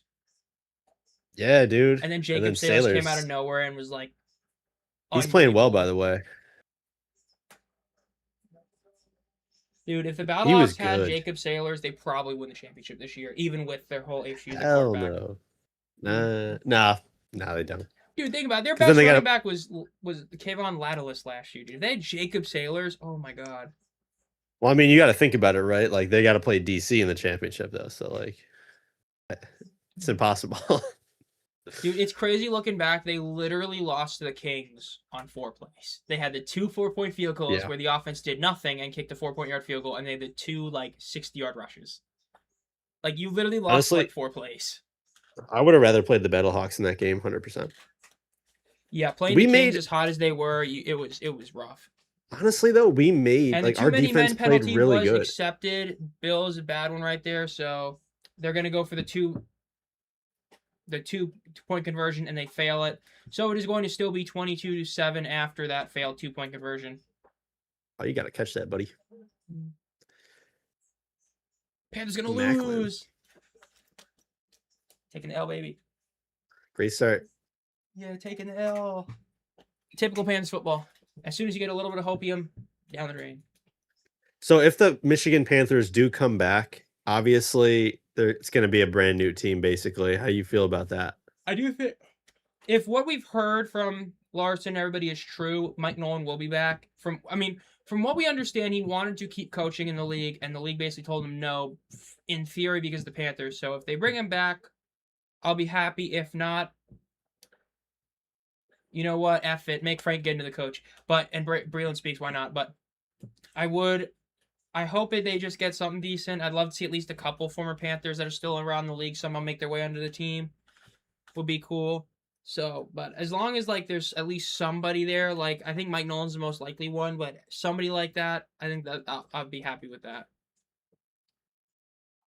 If they don't bring him back, you going to pick another team? I don't know. At the moment, I definitely don't have any team specifically right now, but, maybe in a couple of years, there'll be one that I'm like, yeah, that's going to be my team. Matt McCrane is the on-air leader in field goals made and points scored by a kicker. I'm a little shocked at that. I'm not super shocked at that, but I'm a little bit. Well, no, it makes sense, yeah, because all the best kickers from the USFL that played those years ended up going to the other league. So, yeah, I guess it makes sense, yeah. They go. It's this weird, thing of, like, if you're good but not good enough to move to the next level, you stick around and you can win in the UFL pretty good. You know what I mean? It's weird. I don't know. Or you're just not getting opportunities at the next level.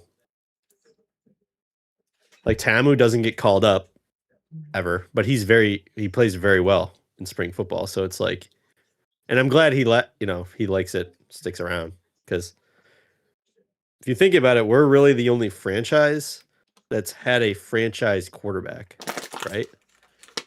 Renegade should have. Instead, they put all their eggs in the Austin Reed basket and then watched it fail spectacularly. But yeah, pretty much. That was stupid. Like the Stallions to an extent because of how often JMR came back every once in a while, but pretty much, yeah, DC's like the main one.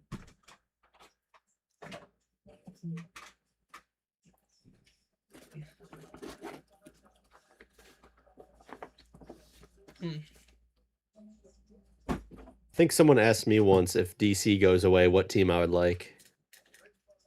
gosh. The Battlehawks? I'm joking. Why not? Yeah, right. The Kings? I do really like Hakeem Butler, to be honest, but besides him, I don't like nobody. I liked when they had AJ McCarron, man, The because that Kings? The team was like Aviators? dangerous. Like, no way I'm picking the Kings, bro. Nope, Panthers if they no return? way. I do like the Panthers. It might be the Panthers if they return because I'm not a Stallions guy. Who else is there? Gamblers, yeah, right. The Renegades? Right now, no. Uniforms are ugly to me. I don't like them. They got to have a good uniform. What other teams we The got? Storm? Jeez. Breakers Yeah, if they Anthony Beck. return? It's not happening. No. USFL, I was actually a Maulers guy. I picked the Maulers. Which did you prefer, the black and yellow or the purple and orange? Definitely black and yellow. I actually picked them originally because they were so ugly. And I was like, you know what? I'm going to pick this ugly team because they're like the only non-red team. So like, let's pick them. Yeah, literally insane. Besides the Bandits. Breakers, I think. No, it was the Generals were true red. I mean, the Panthers were like an offshoot of red, but in terms of true Yeah. red, yeah, the Generals, the Stars, the Stallions, the Bandits were all red. And then I'm pretty sure I'm blanking on one of the teams because the non-red, you had the Breakers, Panthers to an extent, the Maulers, and the That's it. Gamblers. So half the league was All true the red, but Gamblers. then the Panthers were somewhat red as well. That's why everybody It's was like, happy when they. That's why when they initially said that the Bandits were becoming the Showboats, everybody was like, "We dead ass. We're making a red team to a red team," and they rebranded them the blue and yellow, so everybody was okay with that. But yeah, man, the there's so many Showboats, red. man. Did you know that the Legacy Showboats won the championship this year? Yeah, I know, isn't it crazy? As soon as they're gone from Memphis, they win. Yeah, song. Yeah, seriously. Jeez. Did Brandon Allen throw Their another branding. interception in that game? Nope. Did he throw a third one? Dude, Jamar Smith for the Stallions, man. That's another one that you just like can't believe he wasn't on the team at all last year, even if it was for a little bit. Yeah. Jamar, why would they blackball these players? I don't understand. Well, I Let's mean, get it's new like talent I in the know league. they had that initial thing with Rapoli saying he didn't want veterans or like 5-year plus guys in there that are in the league, so maybe it had something to do with that, which I don't get. I mean, That's you just want you stupid. want to see guys that have been in the league forever keep playing. Like, you need to build legacy. You can't have new dudes every single year. Of They can't have a course, new quarterback every year. God damn, bro. Why are my owners all cheapskates? They're doing scout night for the only preseason game the Panthers have, i.e., the cheapest game they could do. That is hilarious. God. Nice. Is your stadium any good down there? It has Nice. been so long since I've been Bank of America Stadium. I went there one time over a decade ago. It's been so long since I've been there. Oh wow. Yeah, it's been a long time. And we got Kyle Trask in there. But it's been so long since I've been there. Charlotte itself sucks. Downtown Charlotte is ass. It is an awful big city. Like it's nowhere near as good as like St. Louis or other ones. Now the outskirts of Charlotte are beautiful. The outskirts of Charlotte, like relative to a big city, are beautiful. They're really solid. It's just the actual like downtown Charlotte. Because I have been to the arena there where the Hornets play in the last few years, and I was like, man, this is bad. It's bad. Yeah. It was probably the only downtown city where if I were to be told, hey, you got to be out there at night, I'm like, I better have a gun on me. Oh jeez. Yeah, I will say they cleaned up DC very well. Like it was very. I went 2 years Nice ago. move by the Panthers receiver. First down after the little stutter step move. 8 minutes left I in the went 2 game. years ago to a Battlehawks game when the Battlehawks like obliterated us. I think it was our first home loss, and the city was pretty sketchy. I'm not gonna lie, but like coming back this season, whatever they did, like there was people walking their dogs, like women just walking by themselves at night. I'm like, oh, this okay. This is Nicer different than it now. was. Yeah, it's awesome actually. Like Dude, great vibes there. biggest W I got to give Audi Field, man. When I went and did the first game this year, they had like a little section of drinks for the people in the press, and it was like they ran out in like 15 minutes of the game, like after the first quarter was empty. Man, the championship, they had a free open vending machine. It was great. At like Oh, that's Infinite Drinks. awesome. It was great. Do not get the chicken fingers there. They suck. And they're expensive. Yes, they It's are. like $35 for chicken fingers, fries, and a drink. My God. That last game was so hot, by the way, the championship. Oh my gosh.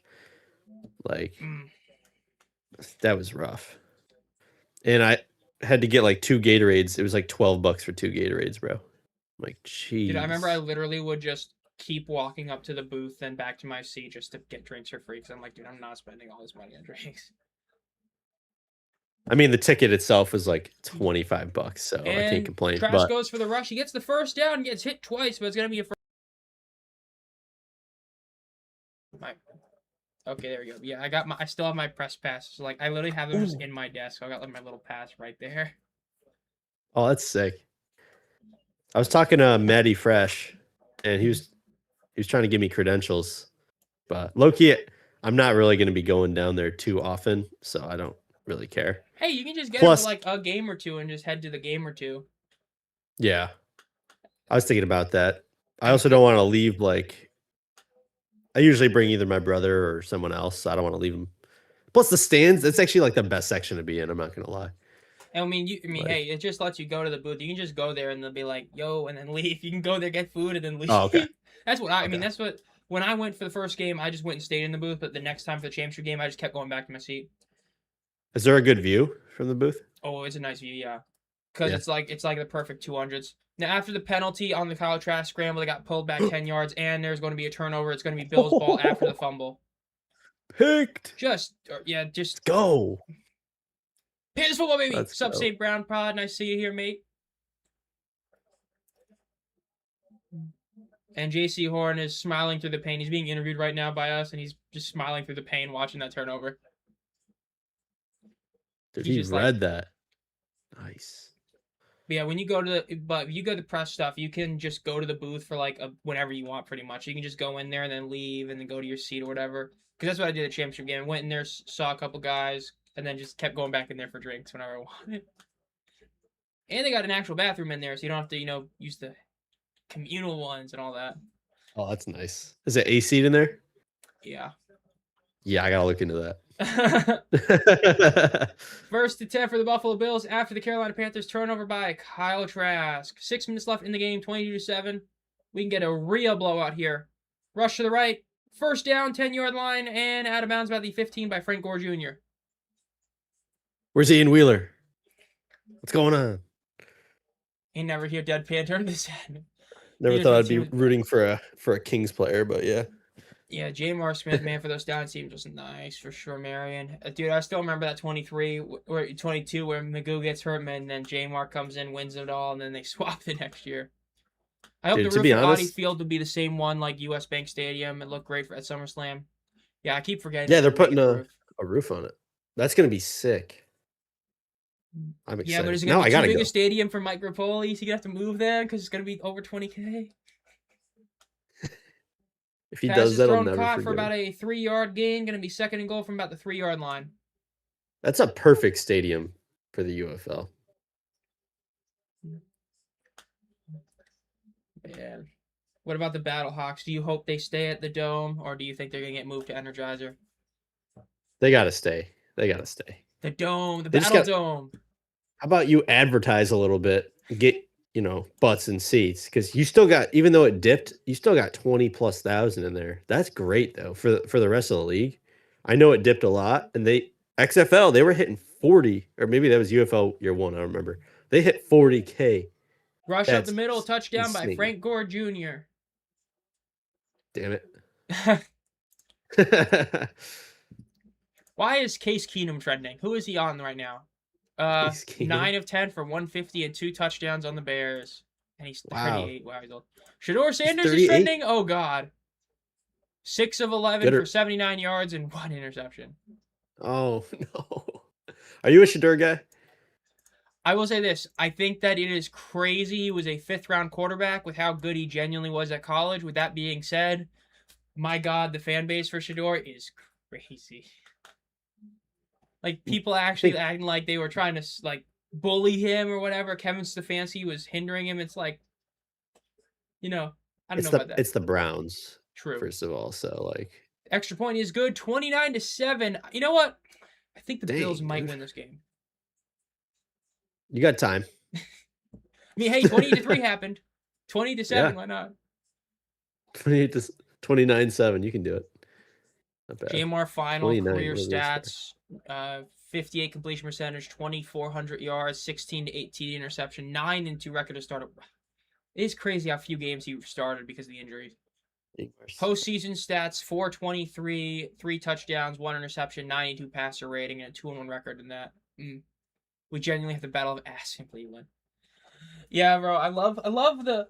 You know what? I love that it's Deshaun Watson versus Shedeur Sanders. And I love how Dylan Gabriel is like so bad from what he did last year. They're not even viewing him as like an option. It's like it might be the worst quarterback group. Like when it comes to like circumstance, it's just like. But so dude, you got they had 2 Pro Deshaun Bowl Watson. quarterbacks last year. Joe Flacco and Shedeur Sanders were Pro Bowlers. They should have just kept Joe Flacco, bro. You got Shedeur, who everyone wants, like half the fan base really wants, probably most of them wants to play. So he's got all this hype, but hasn't really shown that he could. It really hasn't got much of an opportunity either.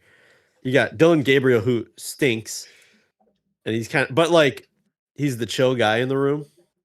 So like he's Would you chill. rather have Dylan Gabriel or 9? Oh gosh. That's actually very difficult. Give me Dylan Gabriel, dude. Oh my gosh.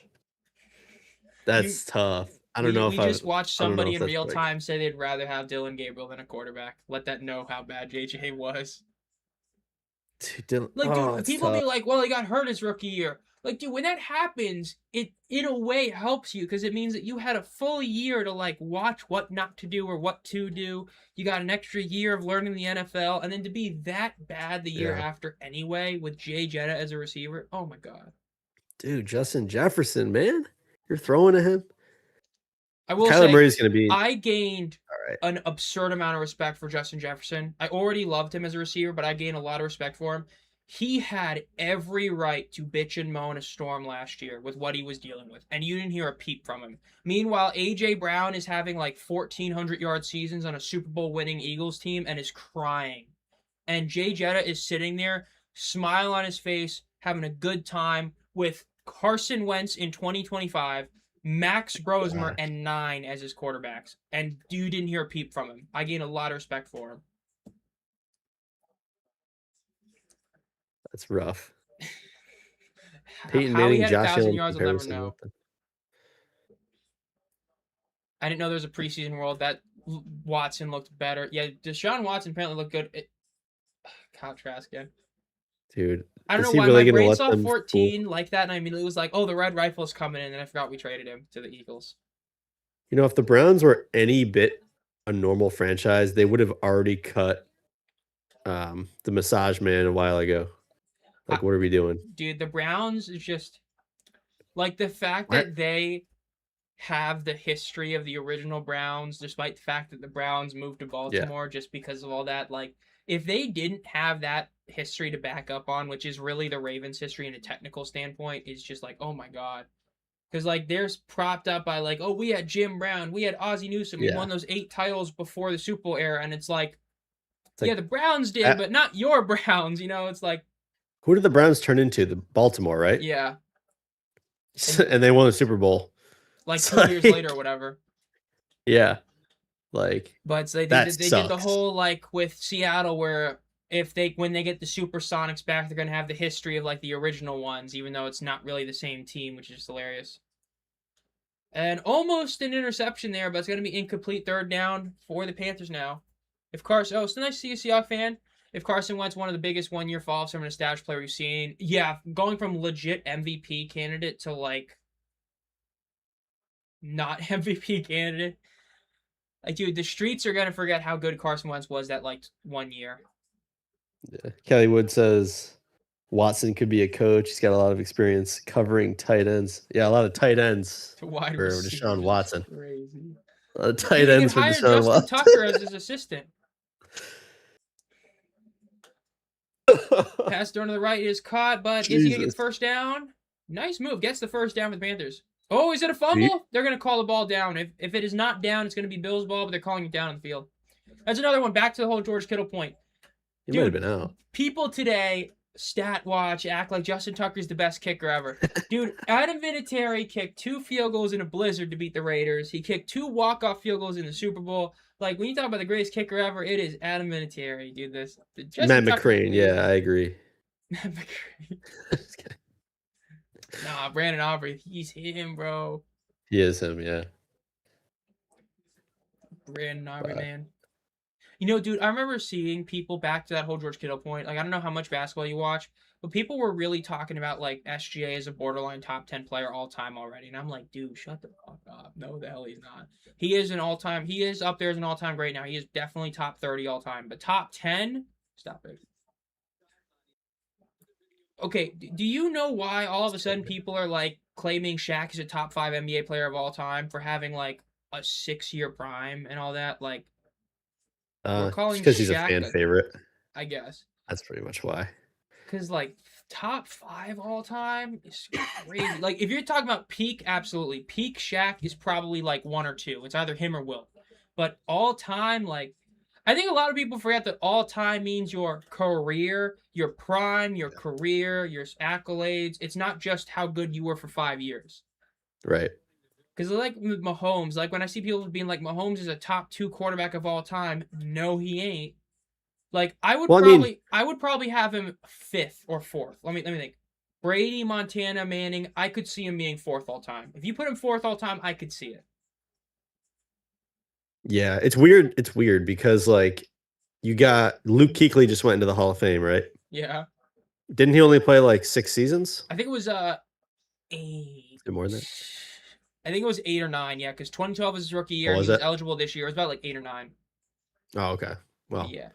You know, it's weird because some players don't play very long, but they have amazing impact when they're there. Yeah, it's Tony Vaselli back in like the 90s. Yeah, some people are arguing like Antonio Brown's a Hall of Fame receiver. Like, I don't see it because, like, yeah, he was amazing, but he had no real longevity. I don't know. That's a tough one. But like, you got other guys on the list. If there wasn't any of the off the field drama, he'd be a Hall of Famer. But it's also to a point where, with the receiver position especially, like Torrey Holt's not in the Hall of Fame. Reggie Wayne's not in the Hall of Fame. Like when those two guys are not in the Hall of Fame, like it's really hard to make cases for a lot of modern guys because like those two guys, especially Torrey Holt, are Hall of Famers, and the fact that they're not, and that's not even talking about like the close ones like a Steve Smith, like it's crazy. They're gonna go for 4th and 1 after the call stands and the Bills fail their challenge, and they're gonna run it, and it is a first down for the Panthers. AB was on passes past Jerry Rice, then he torpedoed his own career. Yeah. I don't know if I was Jerry Rice, but yeah. But he definitely really was on pace to be an all-time great, and then it just... Mr. Big Criminal Case. Oh, I forgot. UFL needs to get Antonio Brown. Dude, I forgot that was his nickname. I was literally making fun of AB 2 nights ago. I forgot that he called himself Mr. Big Chest. I forgot about that. When he had the Lego haircut, where he had like the Lego minifig haircut. Do you remember his feet? Yes, when he tried froze his feet out almost. Ooh, nice rush to the right side of the Panthers. Getting about 15 yards on that one. Great rush right there. Him with the Raiders was such a mess. Oh my god. Coming in, you had hot the air helmet. balloon. Yeah, hot air balloon. He wouldn't get a new helmet, so he spray painted his old helmet. Calling the GM a cracker. Oh my gosh. Bro's just like collecting sins along the way. Like, what are we doing? That was so bad, dude. And then when he had that whole tryout for the Saints and he made that terrible music video about it where he made fun of the Saints and all that. Or Whole Lot of Money, the greatest soundtrack to ever come out. Oh, that was his song, right? And first down, yeah, whole lot of money. Whole lot of money. And it was just that same lyric throughout almost the entire thing. That was awesome. You know, it's weird because Le'Veon Bell's career also fell off when he left Pittsburgh too. Not as bad, but play for the Jets. What are you gonna do? Yeah, Adam Gase, baby. Adam Gase.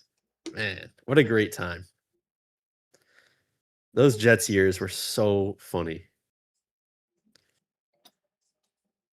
Some people you just can't please. Yeah, AJ Brown, man, that's a guy where I find it hard. I understand it. In terms of quarterback haters, Jalen Hurts is one of the most like vocal hater fan bases ever. But Jalen Hurts, man, dude, he I won. cannot see a lot of people being a huge AJ Brown fan after like you won this Super Bowl. You're putting up really good stats. I guess they could be better, but you're putting up great stats, and you cry and force your way to get traded. It's like, really? Yeah, that's pretty crazy, bro. Like, real team guy. Like, come on.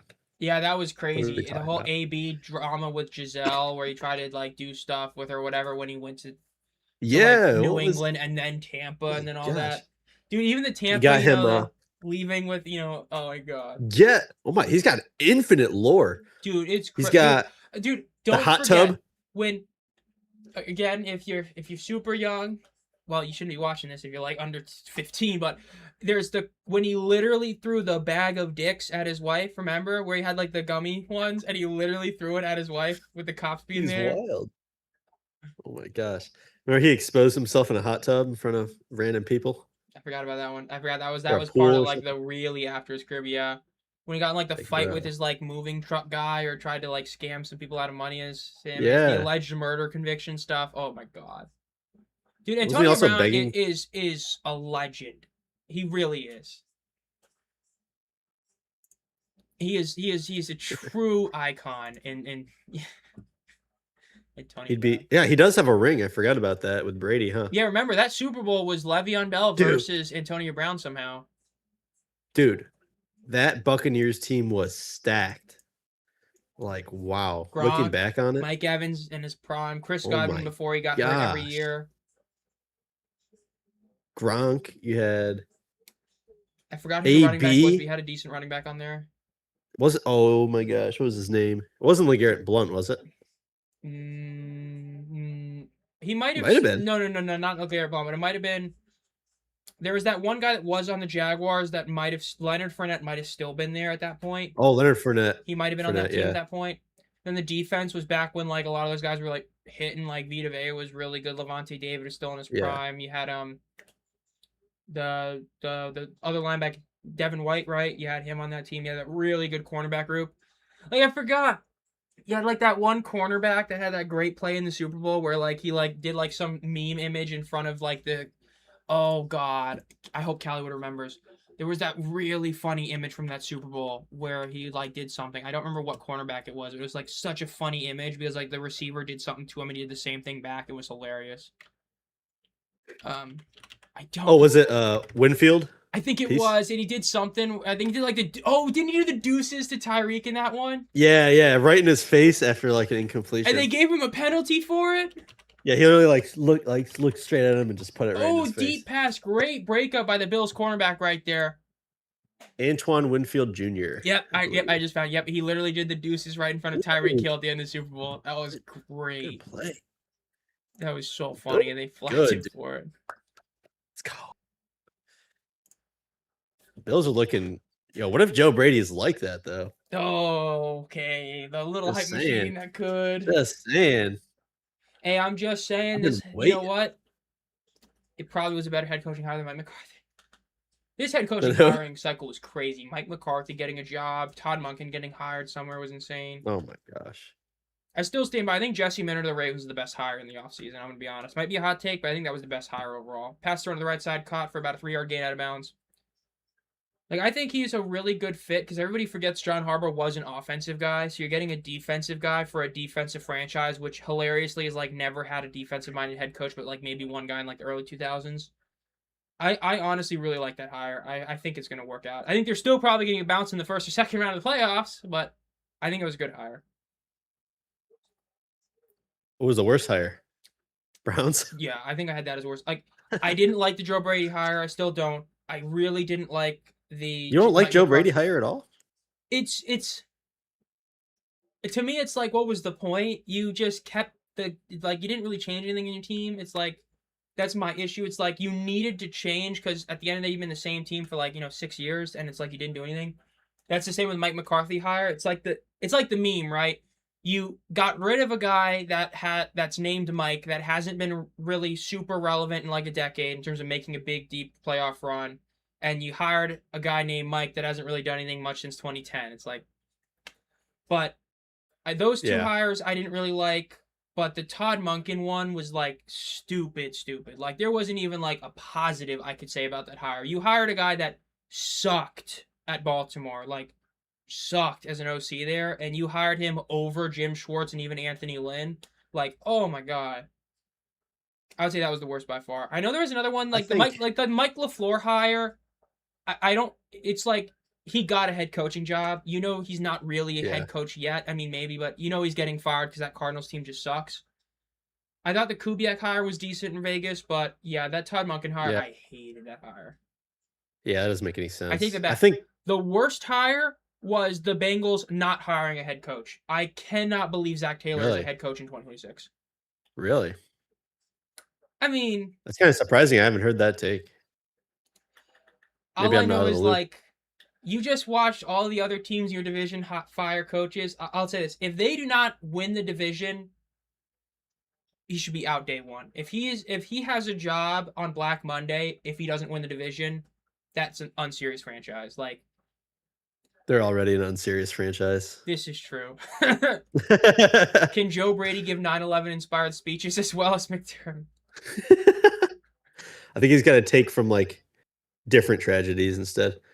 Oh, caught by the Mix it Panthers up. tight end. A great pass right there. It's going to be caught for the first down about the 7-yard line. Might get another walk-off touchdown for the Panthers, but it won't really matter, but they'll get one. Todd Bowles The should have reason, fired. Dude, the Buccaneers are also unserious. You're pissing off Baker Mayfield. Like, yeah, I understand they gave him like a decent amount of money for 2 years, but Baker Mayfield has been a top 10 quarterback for like 4 straight years, maybe even longer. And you wanted to reward him with like a 2-year deal that would make him like what, no, like the 8th highest paid quarterback? it's Like, tough because are you going to win the Super Bowl with him? Maybe. I mean, if you could win it with Sam Darnold, you could win it with him. this is So true. it's like I don't know. So it's tough. I love Baker Mayfield. Definitely, he's awesome. But Yeah, now you got I'd say you've got Vita Vea pissed off. Mike, I mean, I never would have seen Mike Evans. Mike Evans team. gone. Like it's crazy. that really shows like there's some issues with that team. What are you doing? Like that sucks. He should have been there forever. True. But I hate that he's gone. nah. I think God Joe forbid Brady if he though. touchdown Panthers, the corner of the end zone. Great catch, corner of the end zone by John Mechie the third right there. So less of a blowout. Oh, wide open. Wide open. A little bit Oh, less yeah. of a blowout. Not a great throw there. Jeez. But like I That's a hate touchdown, the though. idea that it's possible Mike Evans gets hurt this year and he retires and like he's I gonna have know. that lasting image of like 4 games played for the Niners at the end of his career. Like that would suck. I really would hate that. Yeah. I think Joe Brady was a good hire, even though it wasn't my first choice, because I think McDermott was the problem with his defense, dude. Dude, I love Like- what Calliewood just said. He just brought up the Family Guy quote. You know, the it could be anything. It could even be a boat. Sure, we could give Baker more Even money, him or a we could mystery take this box? mystery box and get anything. Maybe Could be Baker anything. Mayfield. We could get 9. We could Oh get God. Shador.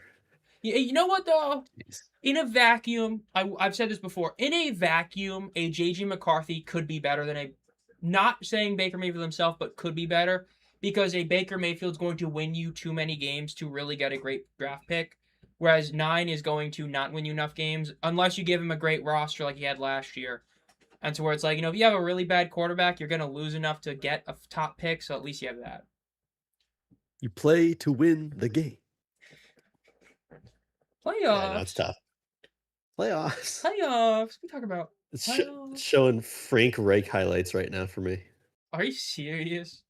Bills. What, that Frank comeback Reich against the highlight. Oilers? Yeah, it was just one of our only great moments. Got to remember it.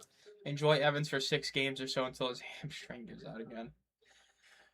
Yeah, I was so used to always getting him as like my de facto wide receiver 2 in fantasy because he was always like consistent, and then it just like fell off a cliff once he got, like really this past year, which is bad. Hopefully I have a bounce back. That was a bad year I had last year in fantasy. I literally won the loser bracket of the fantasy league, and I'm just sitting there like, damn, thank you team for being good when it didn't really matter. Like I went from like I think it was like 14th to 9th, but it's like I was in the losers bracket, so it didn't matter at all. We didn't touch this yet. 14. We didn't touch it yet, but what do you think about the Nickel City uniforms? Is that supposed to be that's the one that has like the weird patch stuff, right? The new ones? That's the gray Bills uniforms with the blue helmet. I think I I've don't know if seen you it. saw this. Let me make sure I see it so I will look at it. They're called Nickel City, I guess. Apparently Buffalo's the Nickel City, which everyone Those. here definitely Ooh. knows. That's a weird gray. Yeah. That's a weird one. I would say it's a weird one. I don't despise it, but it's a bit weird. They're deciding to wear those twice this season and not wear the red helmet once, which pissed everyone off. That's terrible. The Not red helmet wearing the red should be helmet. our helmet right now. So, like, what are we doing? Yeah, I do not like that at all. It's terrible. And the Bills are kneeling. You know what I realized? After today, I got to work more on the NFL, the UFL to NFL video, man. Hey, you know what, though? You can be looking for that on Monday. Or maybe even tomorrow. I might post tomorrow. I might do it Monday. I don't know, but that'll be a good one for all you guys. Covering most of the guys from the UFL to the NFL, which, man, it's like it's a good and bad. It's like, it's good because they get longer because more guys are in the league because you have the new signings, the old guys, but then it's worse because it makes it harder. That's the one thing the only thing I'm not looking forward to UFL expansion is getting to the point where I got to do like a power rankings for like 12 teams. It's going to suck. Yeah, it's going to get interesting. That's going to be interesting. And you're going to see the talent's going to thin out a little bit. Let's see these stats. Oh my God. Oh, it's terrible. The Bills won 29-14. The Bills had 396 total yards. The Panthers had 201. The Bills had 6.4 yards per play. The Panthers had 3.5. The Bills had 7.4 yards per pass. The Panthers had 4.2. The Bills averaged 5.8 yards per rush. The Panthers did 3. There was one turnover all game, and it was by the Panthers. Pick. You know what? The only positive we had over the Bills was that we did not miss a kick. That is literally it. Damn it, Tyler Bass. Every time. Man, what a game. The Bills, bro. How could they do this to the Panthers? The Panthers needed that win. They needed the preseason win because we're not going to get... look, I'm so doom and gloom for this upcoming season, man. Like, dude, I called it out early. If Nope knows this, because I literally told him this. It was like 3 weeks before they played the Saints at all. So this was back when the Saints were like really ass last year. And I literally told him, we are going to get swept by the Saints this year. And then we got swept by them. I'm just sitting there like, dude. And then we lost that last Buccaneers game. Like, oh my God. You guys won the division, didn't you? Somehow. We literally won it in spite of ourselves. We won it because we won it because it became a 3-way tie for the division lead. And because the Falcons happened to be there, and that is one of the 3 teams. The Packers, the Rams, and the Falcons are the 3 teams Bryce plays well against.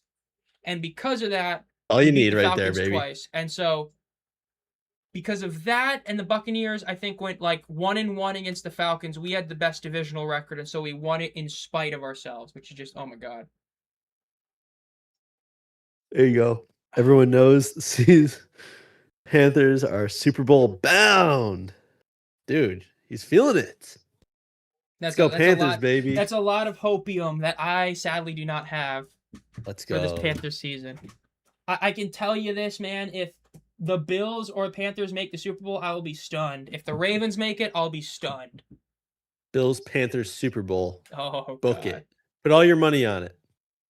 I mean, honestly, I get that a lot of it is people NFC hype, but really for the AFC, man, I don't even know who I'd pick to win the Super Bowl or get to the Super Bowl in the AFC. I really don't, because I don't trust the Bills or the Ravens because last decade, it should be the Bills. Fans.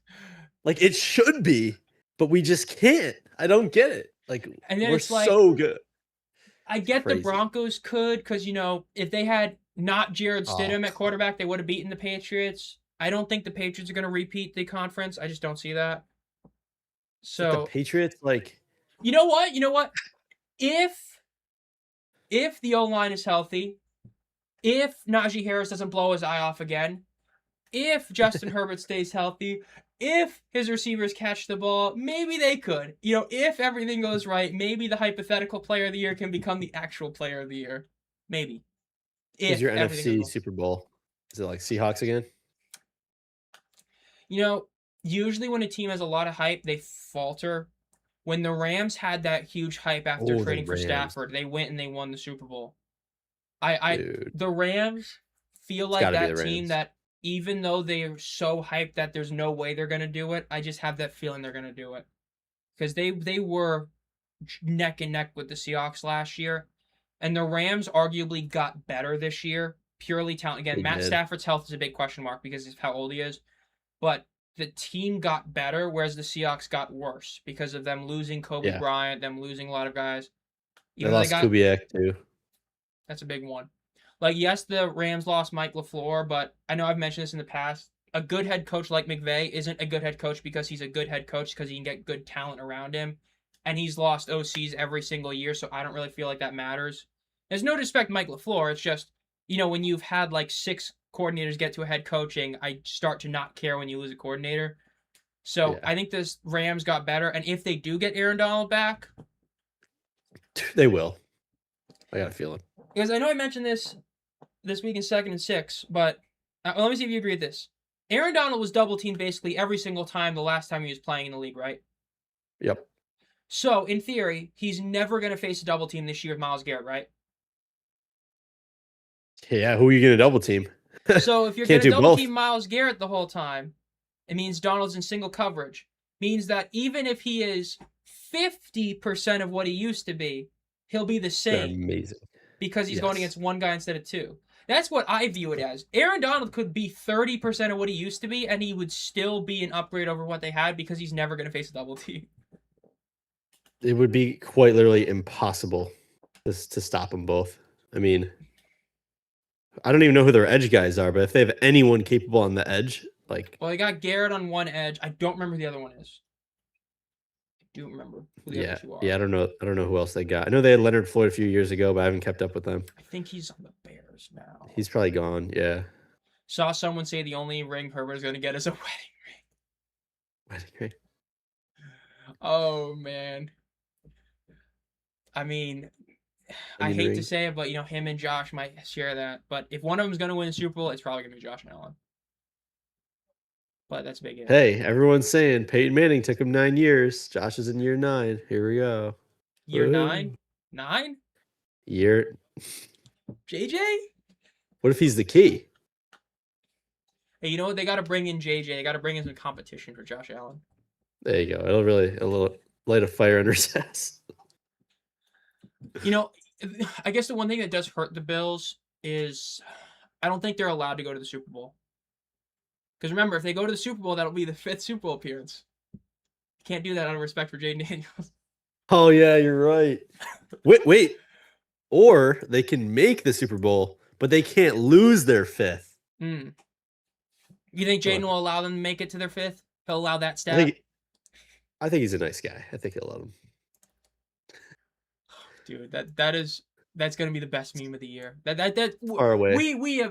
We so far, if this season we have the Mike Vrabel meme with him and Diana Rossini.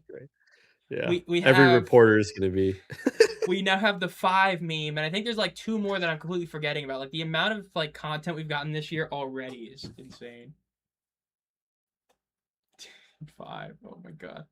I am happy though. The final score was 14-29. No 5 in this game. No 5. Well, there can't be. I mean, you score like a 7 and let me see the score so far. We got 13, well, Jaden 10, wouldn't 30, allow it. So let's see. I understand that getting a 5 as the second score isn't like a guarantee. We have so far had 1, 2, 3, 4, 5, 6, 7, 8, 9, 10. 11, 12 full games out of the 14 this week, and not a single one has had 5 in the final score at any point. No 15, 25, 35. Oh my god. It's real. Imagine the Bills make the Super Bowl again and miss from wide right again, down by 1. Oh dude, my god. Come on, man. Don't put that out there. Oh man. That's messed up. I can tell you this, wide a lot of left. people lose a lot of money. Wide left. Oh, perfect. Maybe 3rd time's the charm then. Hey, never forget Scott Norwood was from the USFL. Was he? Yeah, he was in the USFL. Not everybody remembers that. I believe it might have been the Stallions, or let me make sure. It was the Stallions or the Bulls, I believe. There's even more fuel to hit the USFL. It was the Birmingham Stallions. In 83 and 84, he was on the Stallions. That's it's more fuel to hate the USFL then. There you Yeah, go. people forget Gary Clark was from the USFL, Sam Mills, USFL, Jim Mora, USFL. Hell, Marv Levy was from the USFL. Chicago Blitz, if I remember correctly. I think he was also with Poley in there, I believe. Let me see. Marv Levy's first time as a head coach was in the CFL. Then he was to the Chiefs for a little bit. Then he was on the Chicago Blitz in '84. Then he went to the Bills. And George Allen was their USFL other again. coach. Damn USFL, man. And then Bruce Allen was their GM. And Jim Kelly was in the USFL. Yeah. What is going on? And I believe Kent Hull, your center from that time, I believe he was also in the USFL, I think. Yep. So Kent all it Hull was takes, also there. we need XFL players, and then we'll be good. How about that? Give me Jordan Ta'amu. Give me... Or give me death.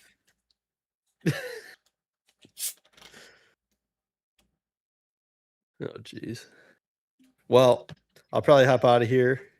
Yeah, this is My a buddy's good one. birthday, so I hope you guys enjoyed this little co-stream. I know at least I had a great time, man, doing this. And again, hopefully we'll do this during the UFL season. Won't be for a Defenders game, but hopefully we'll do this for a Defenders game. Now maybe do some other ones in the future, but you know, and hopefully not have any issues starting the stream like this time where you had to do it 3 times. Yeah.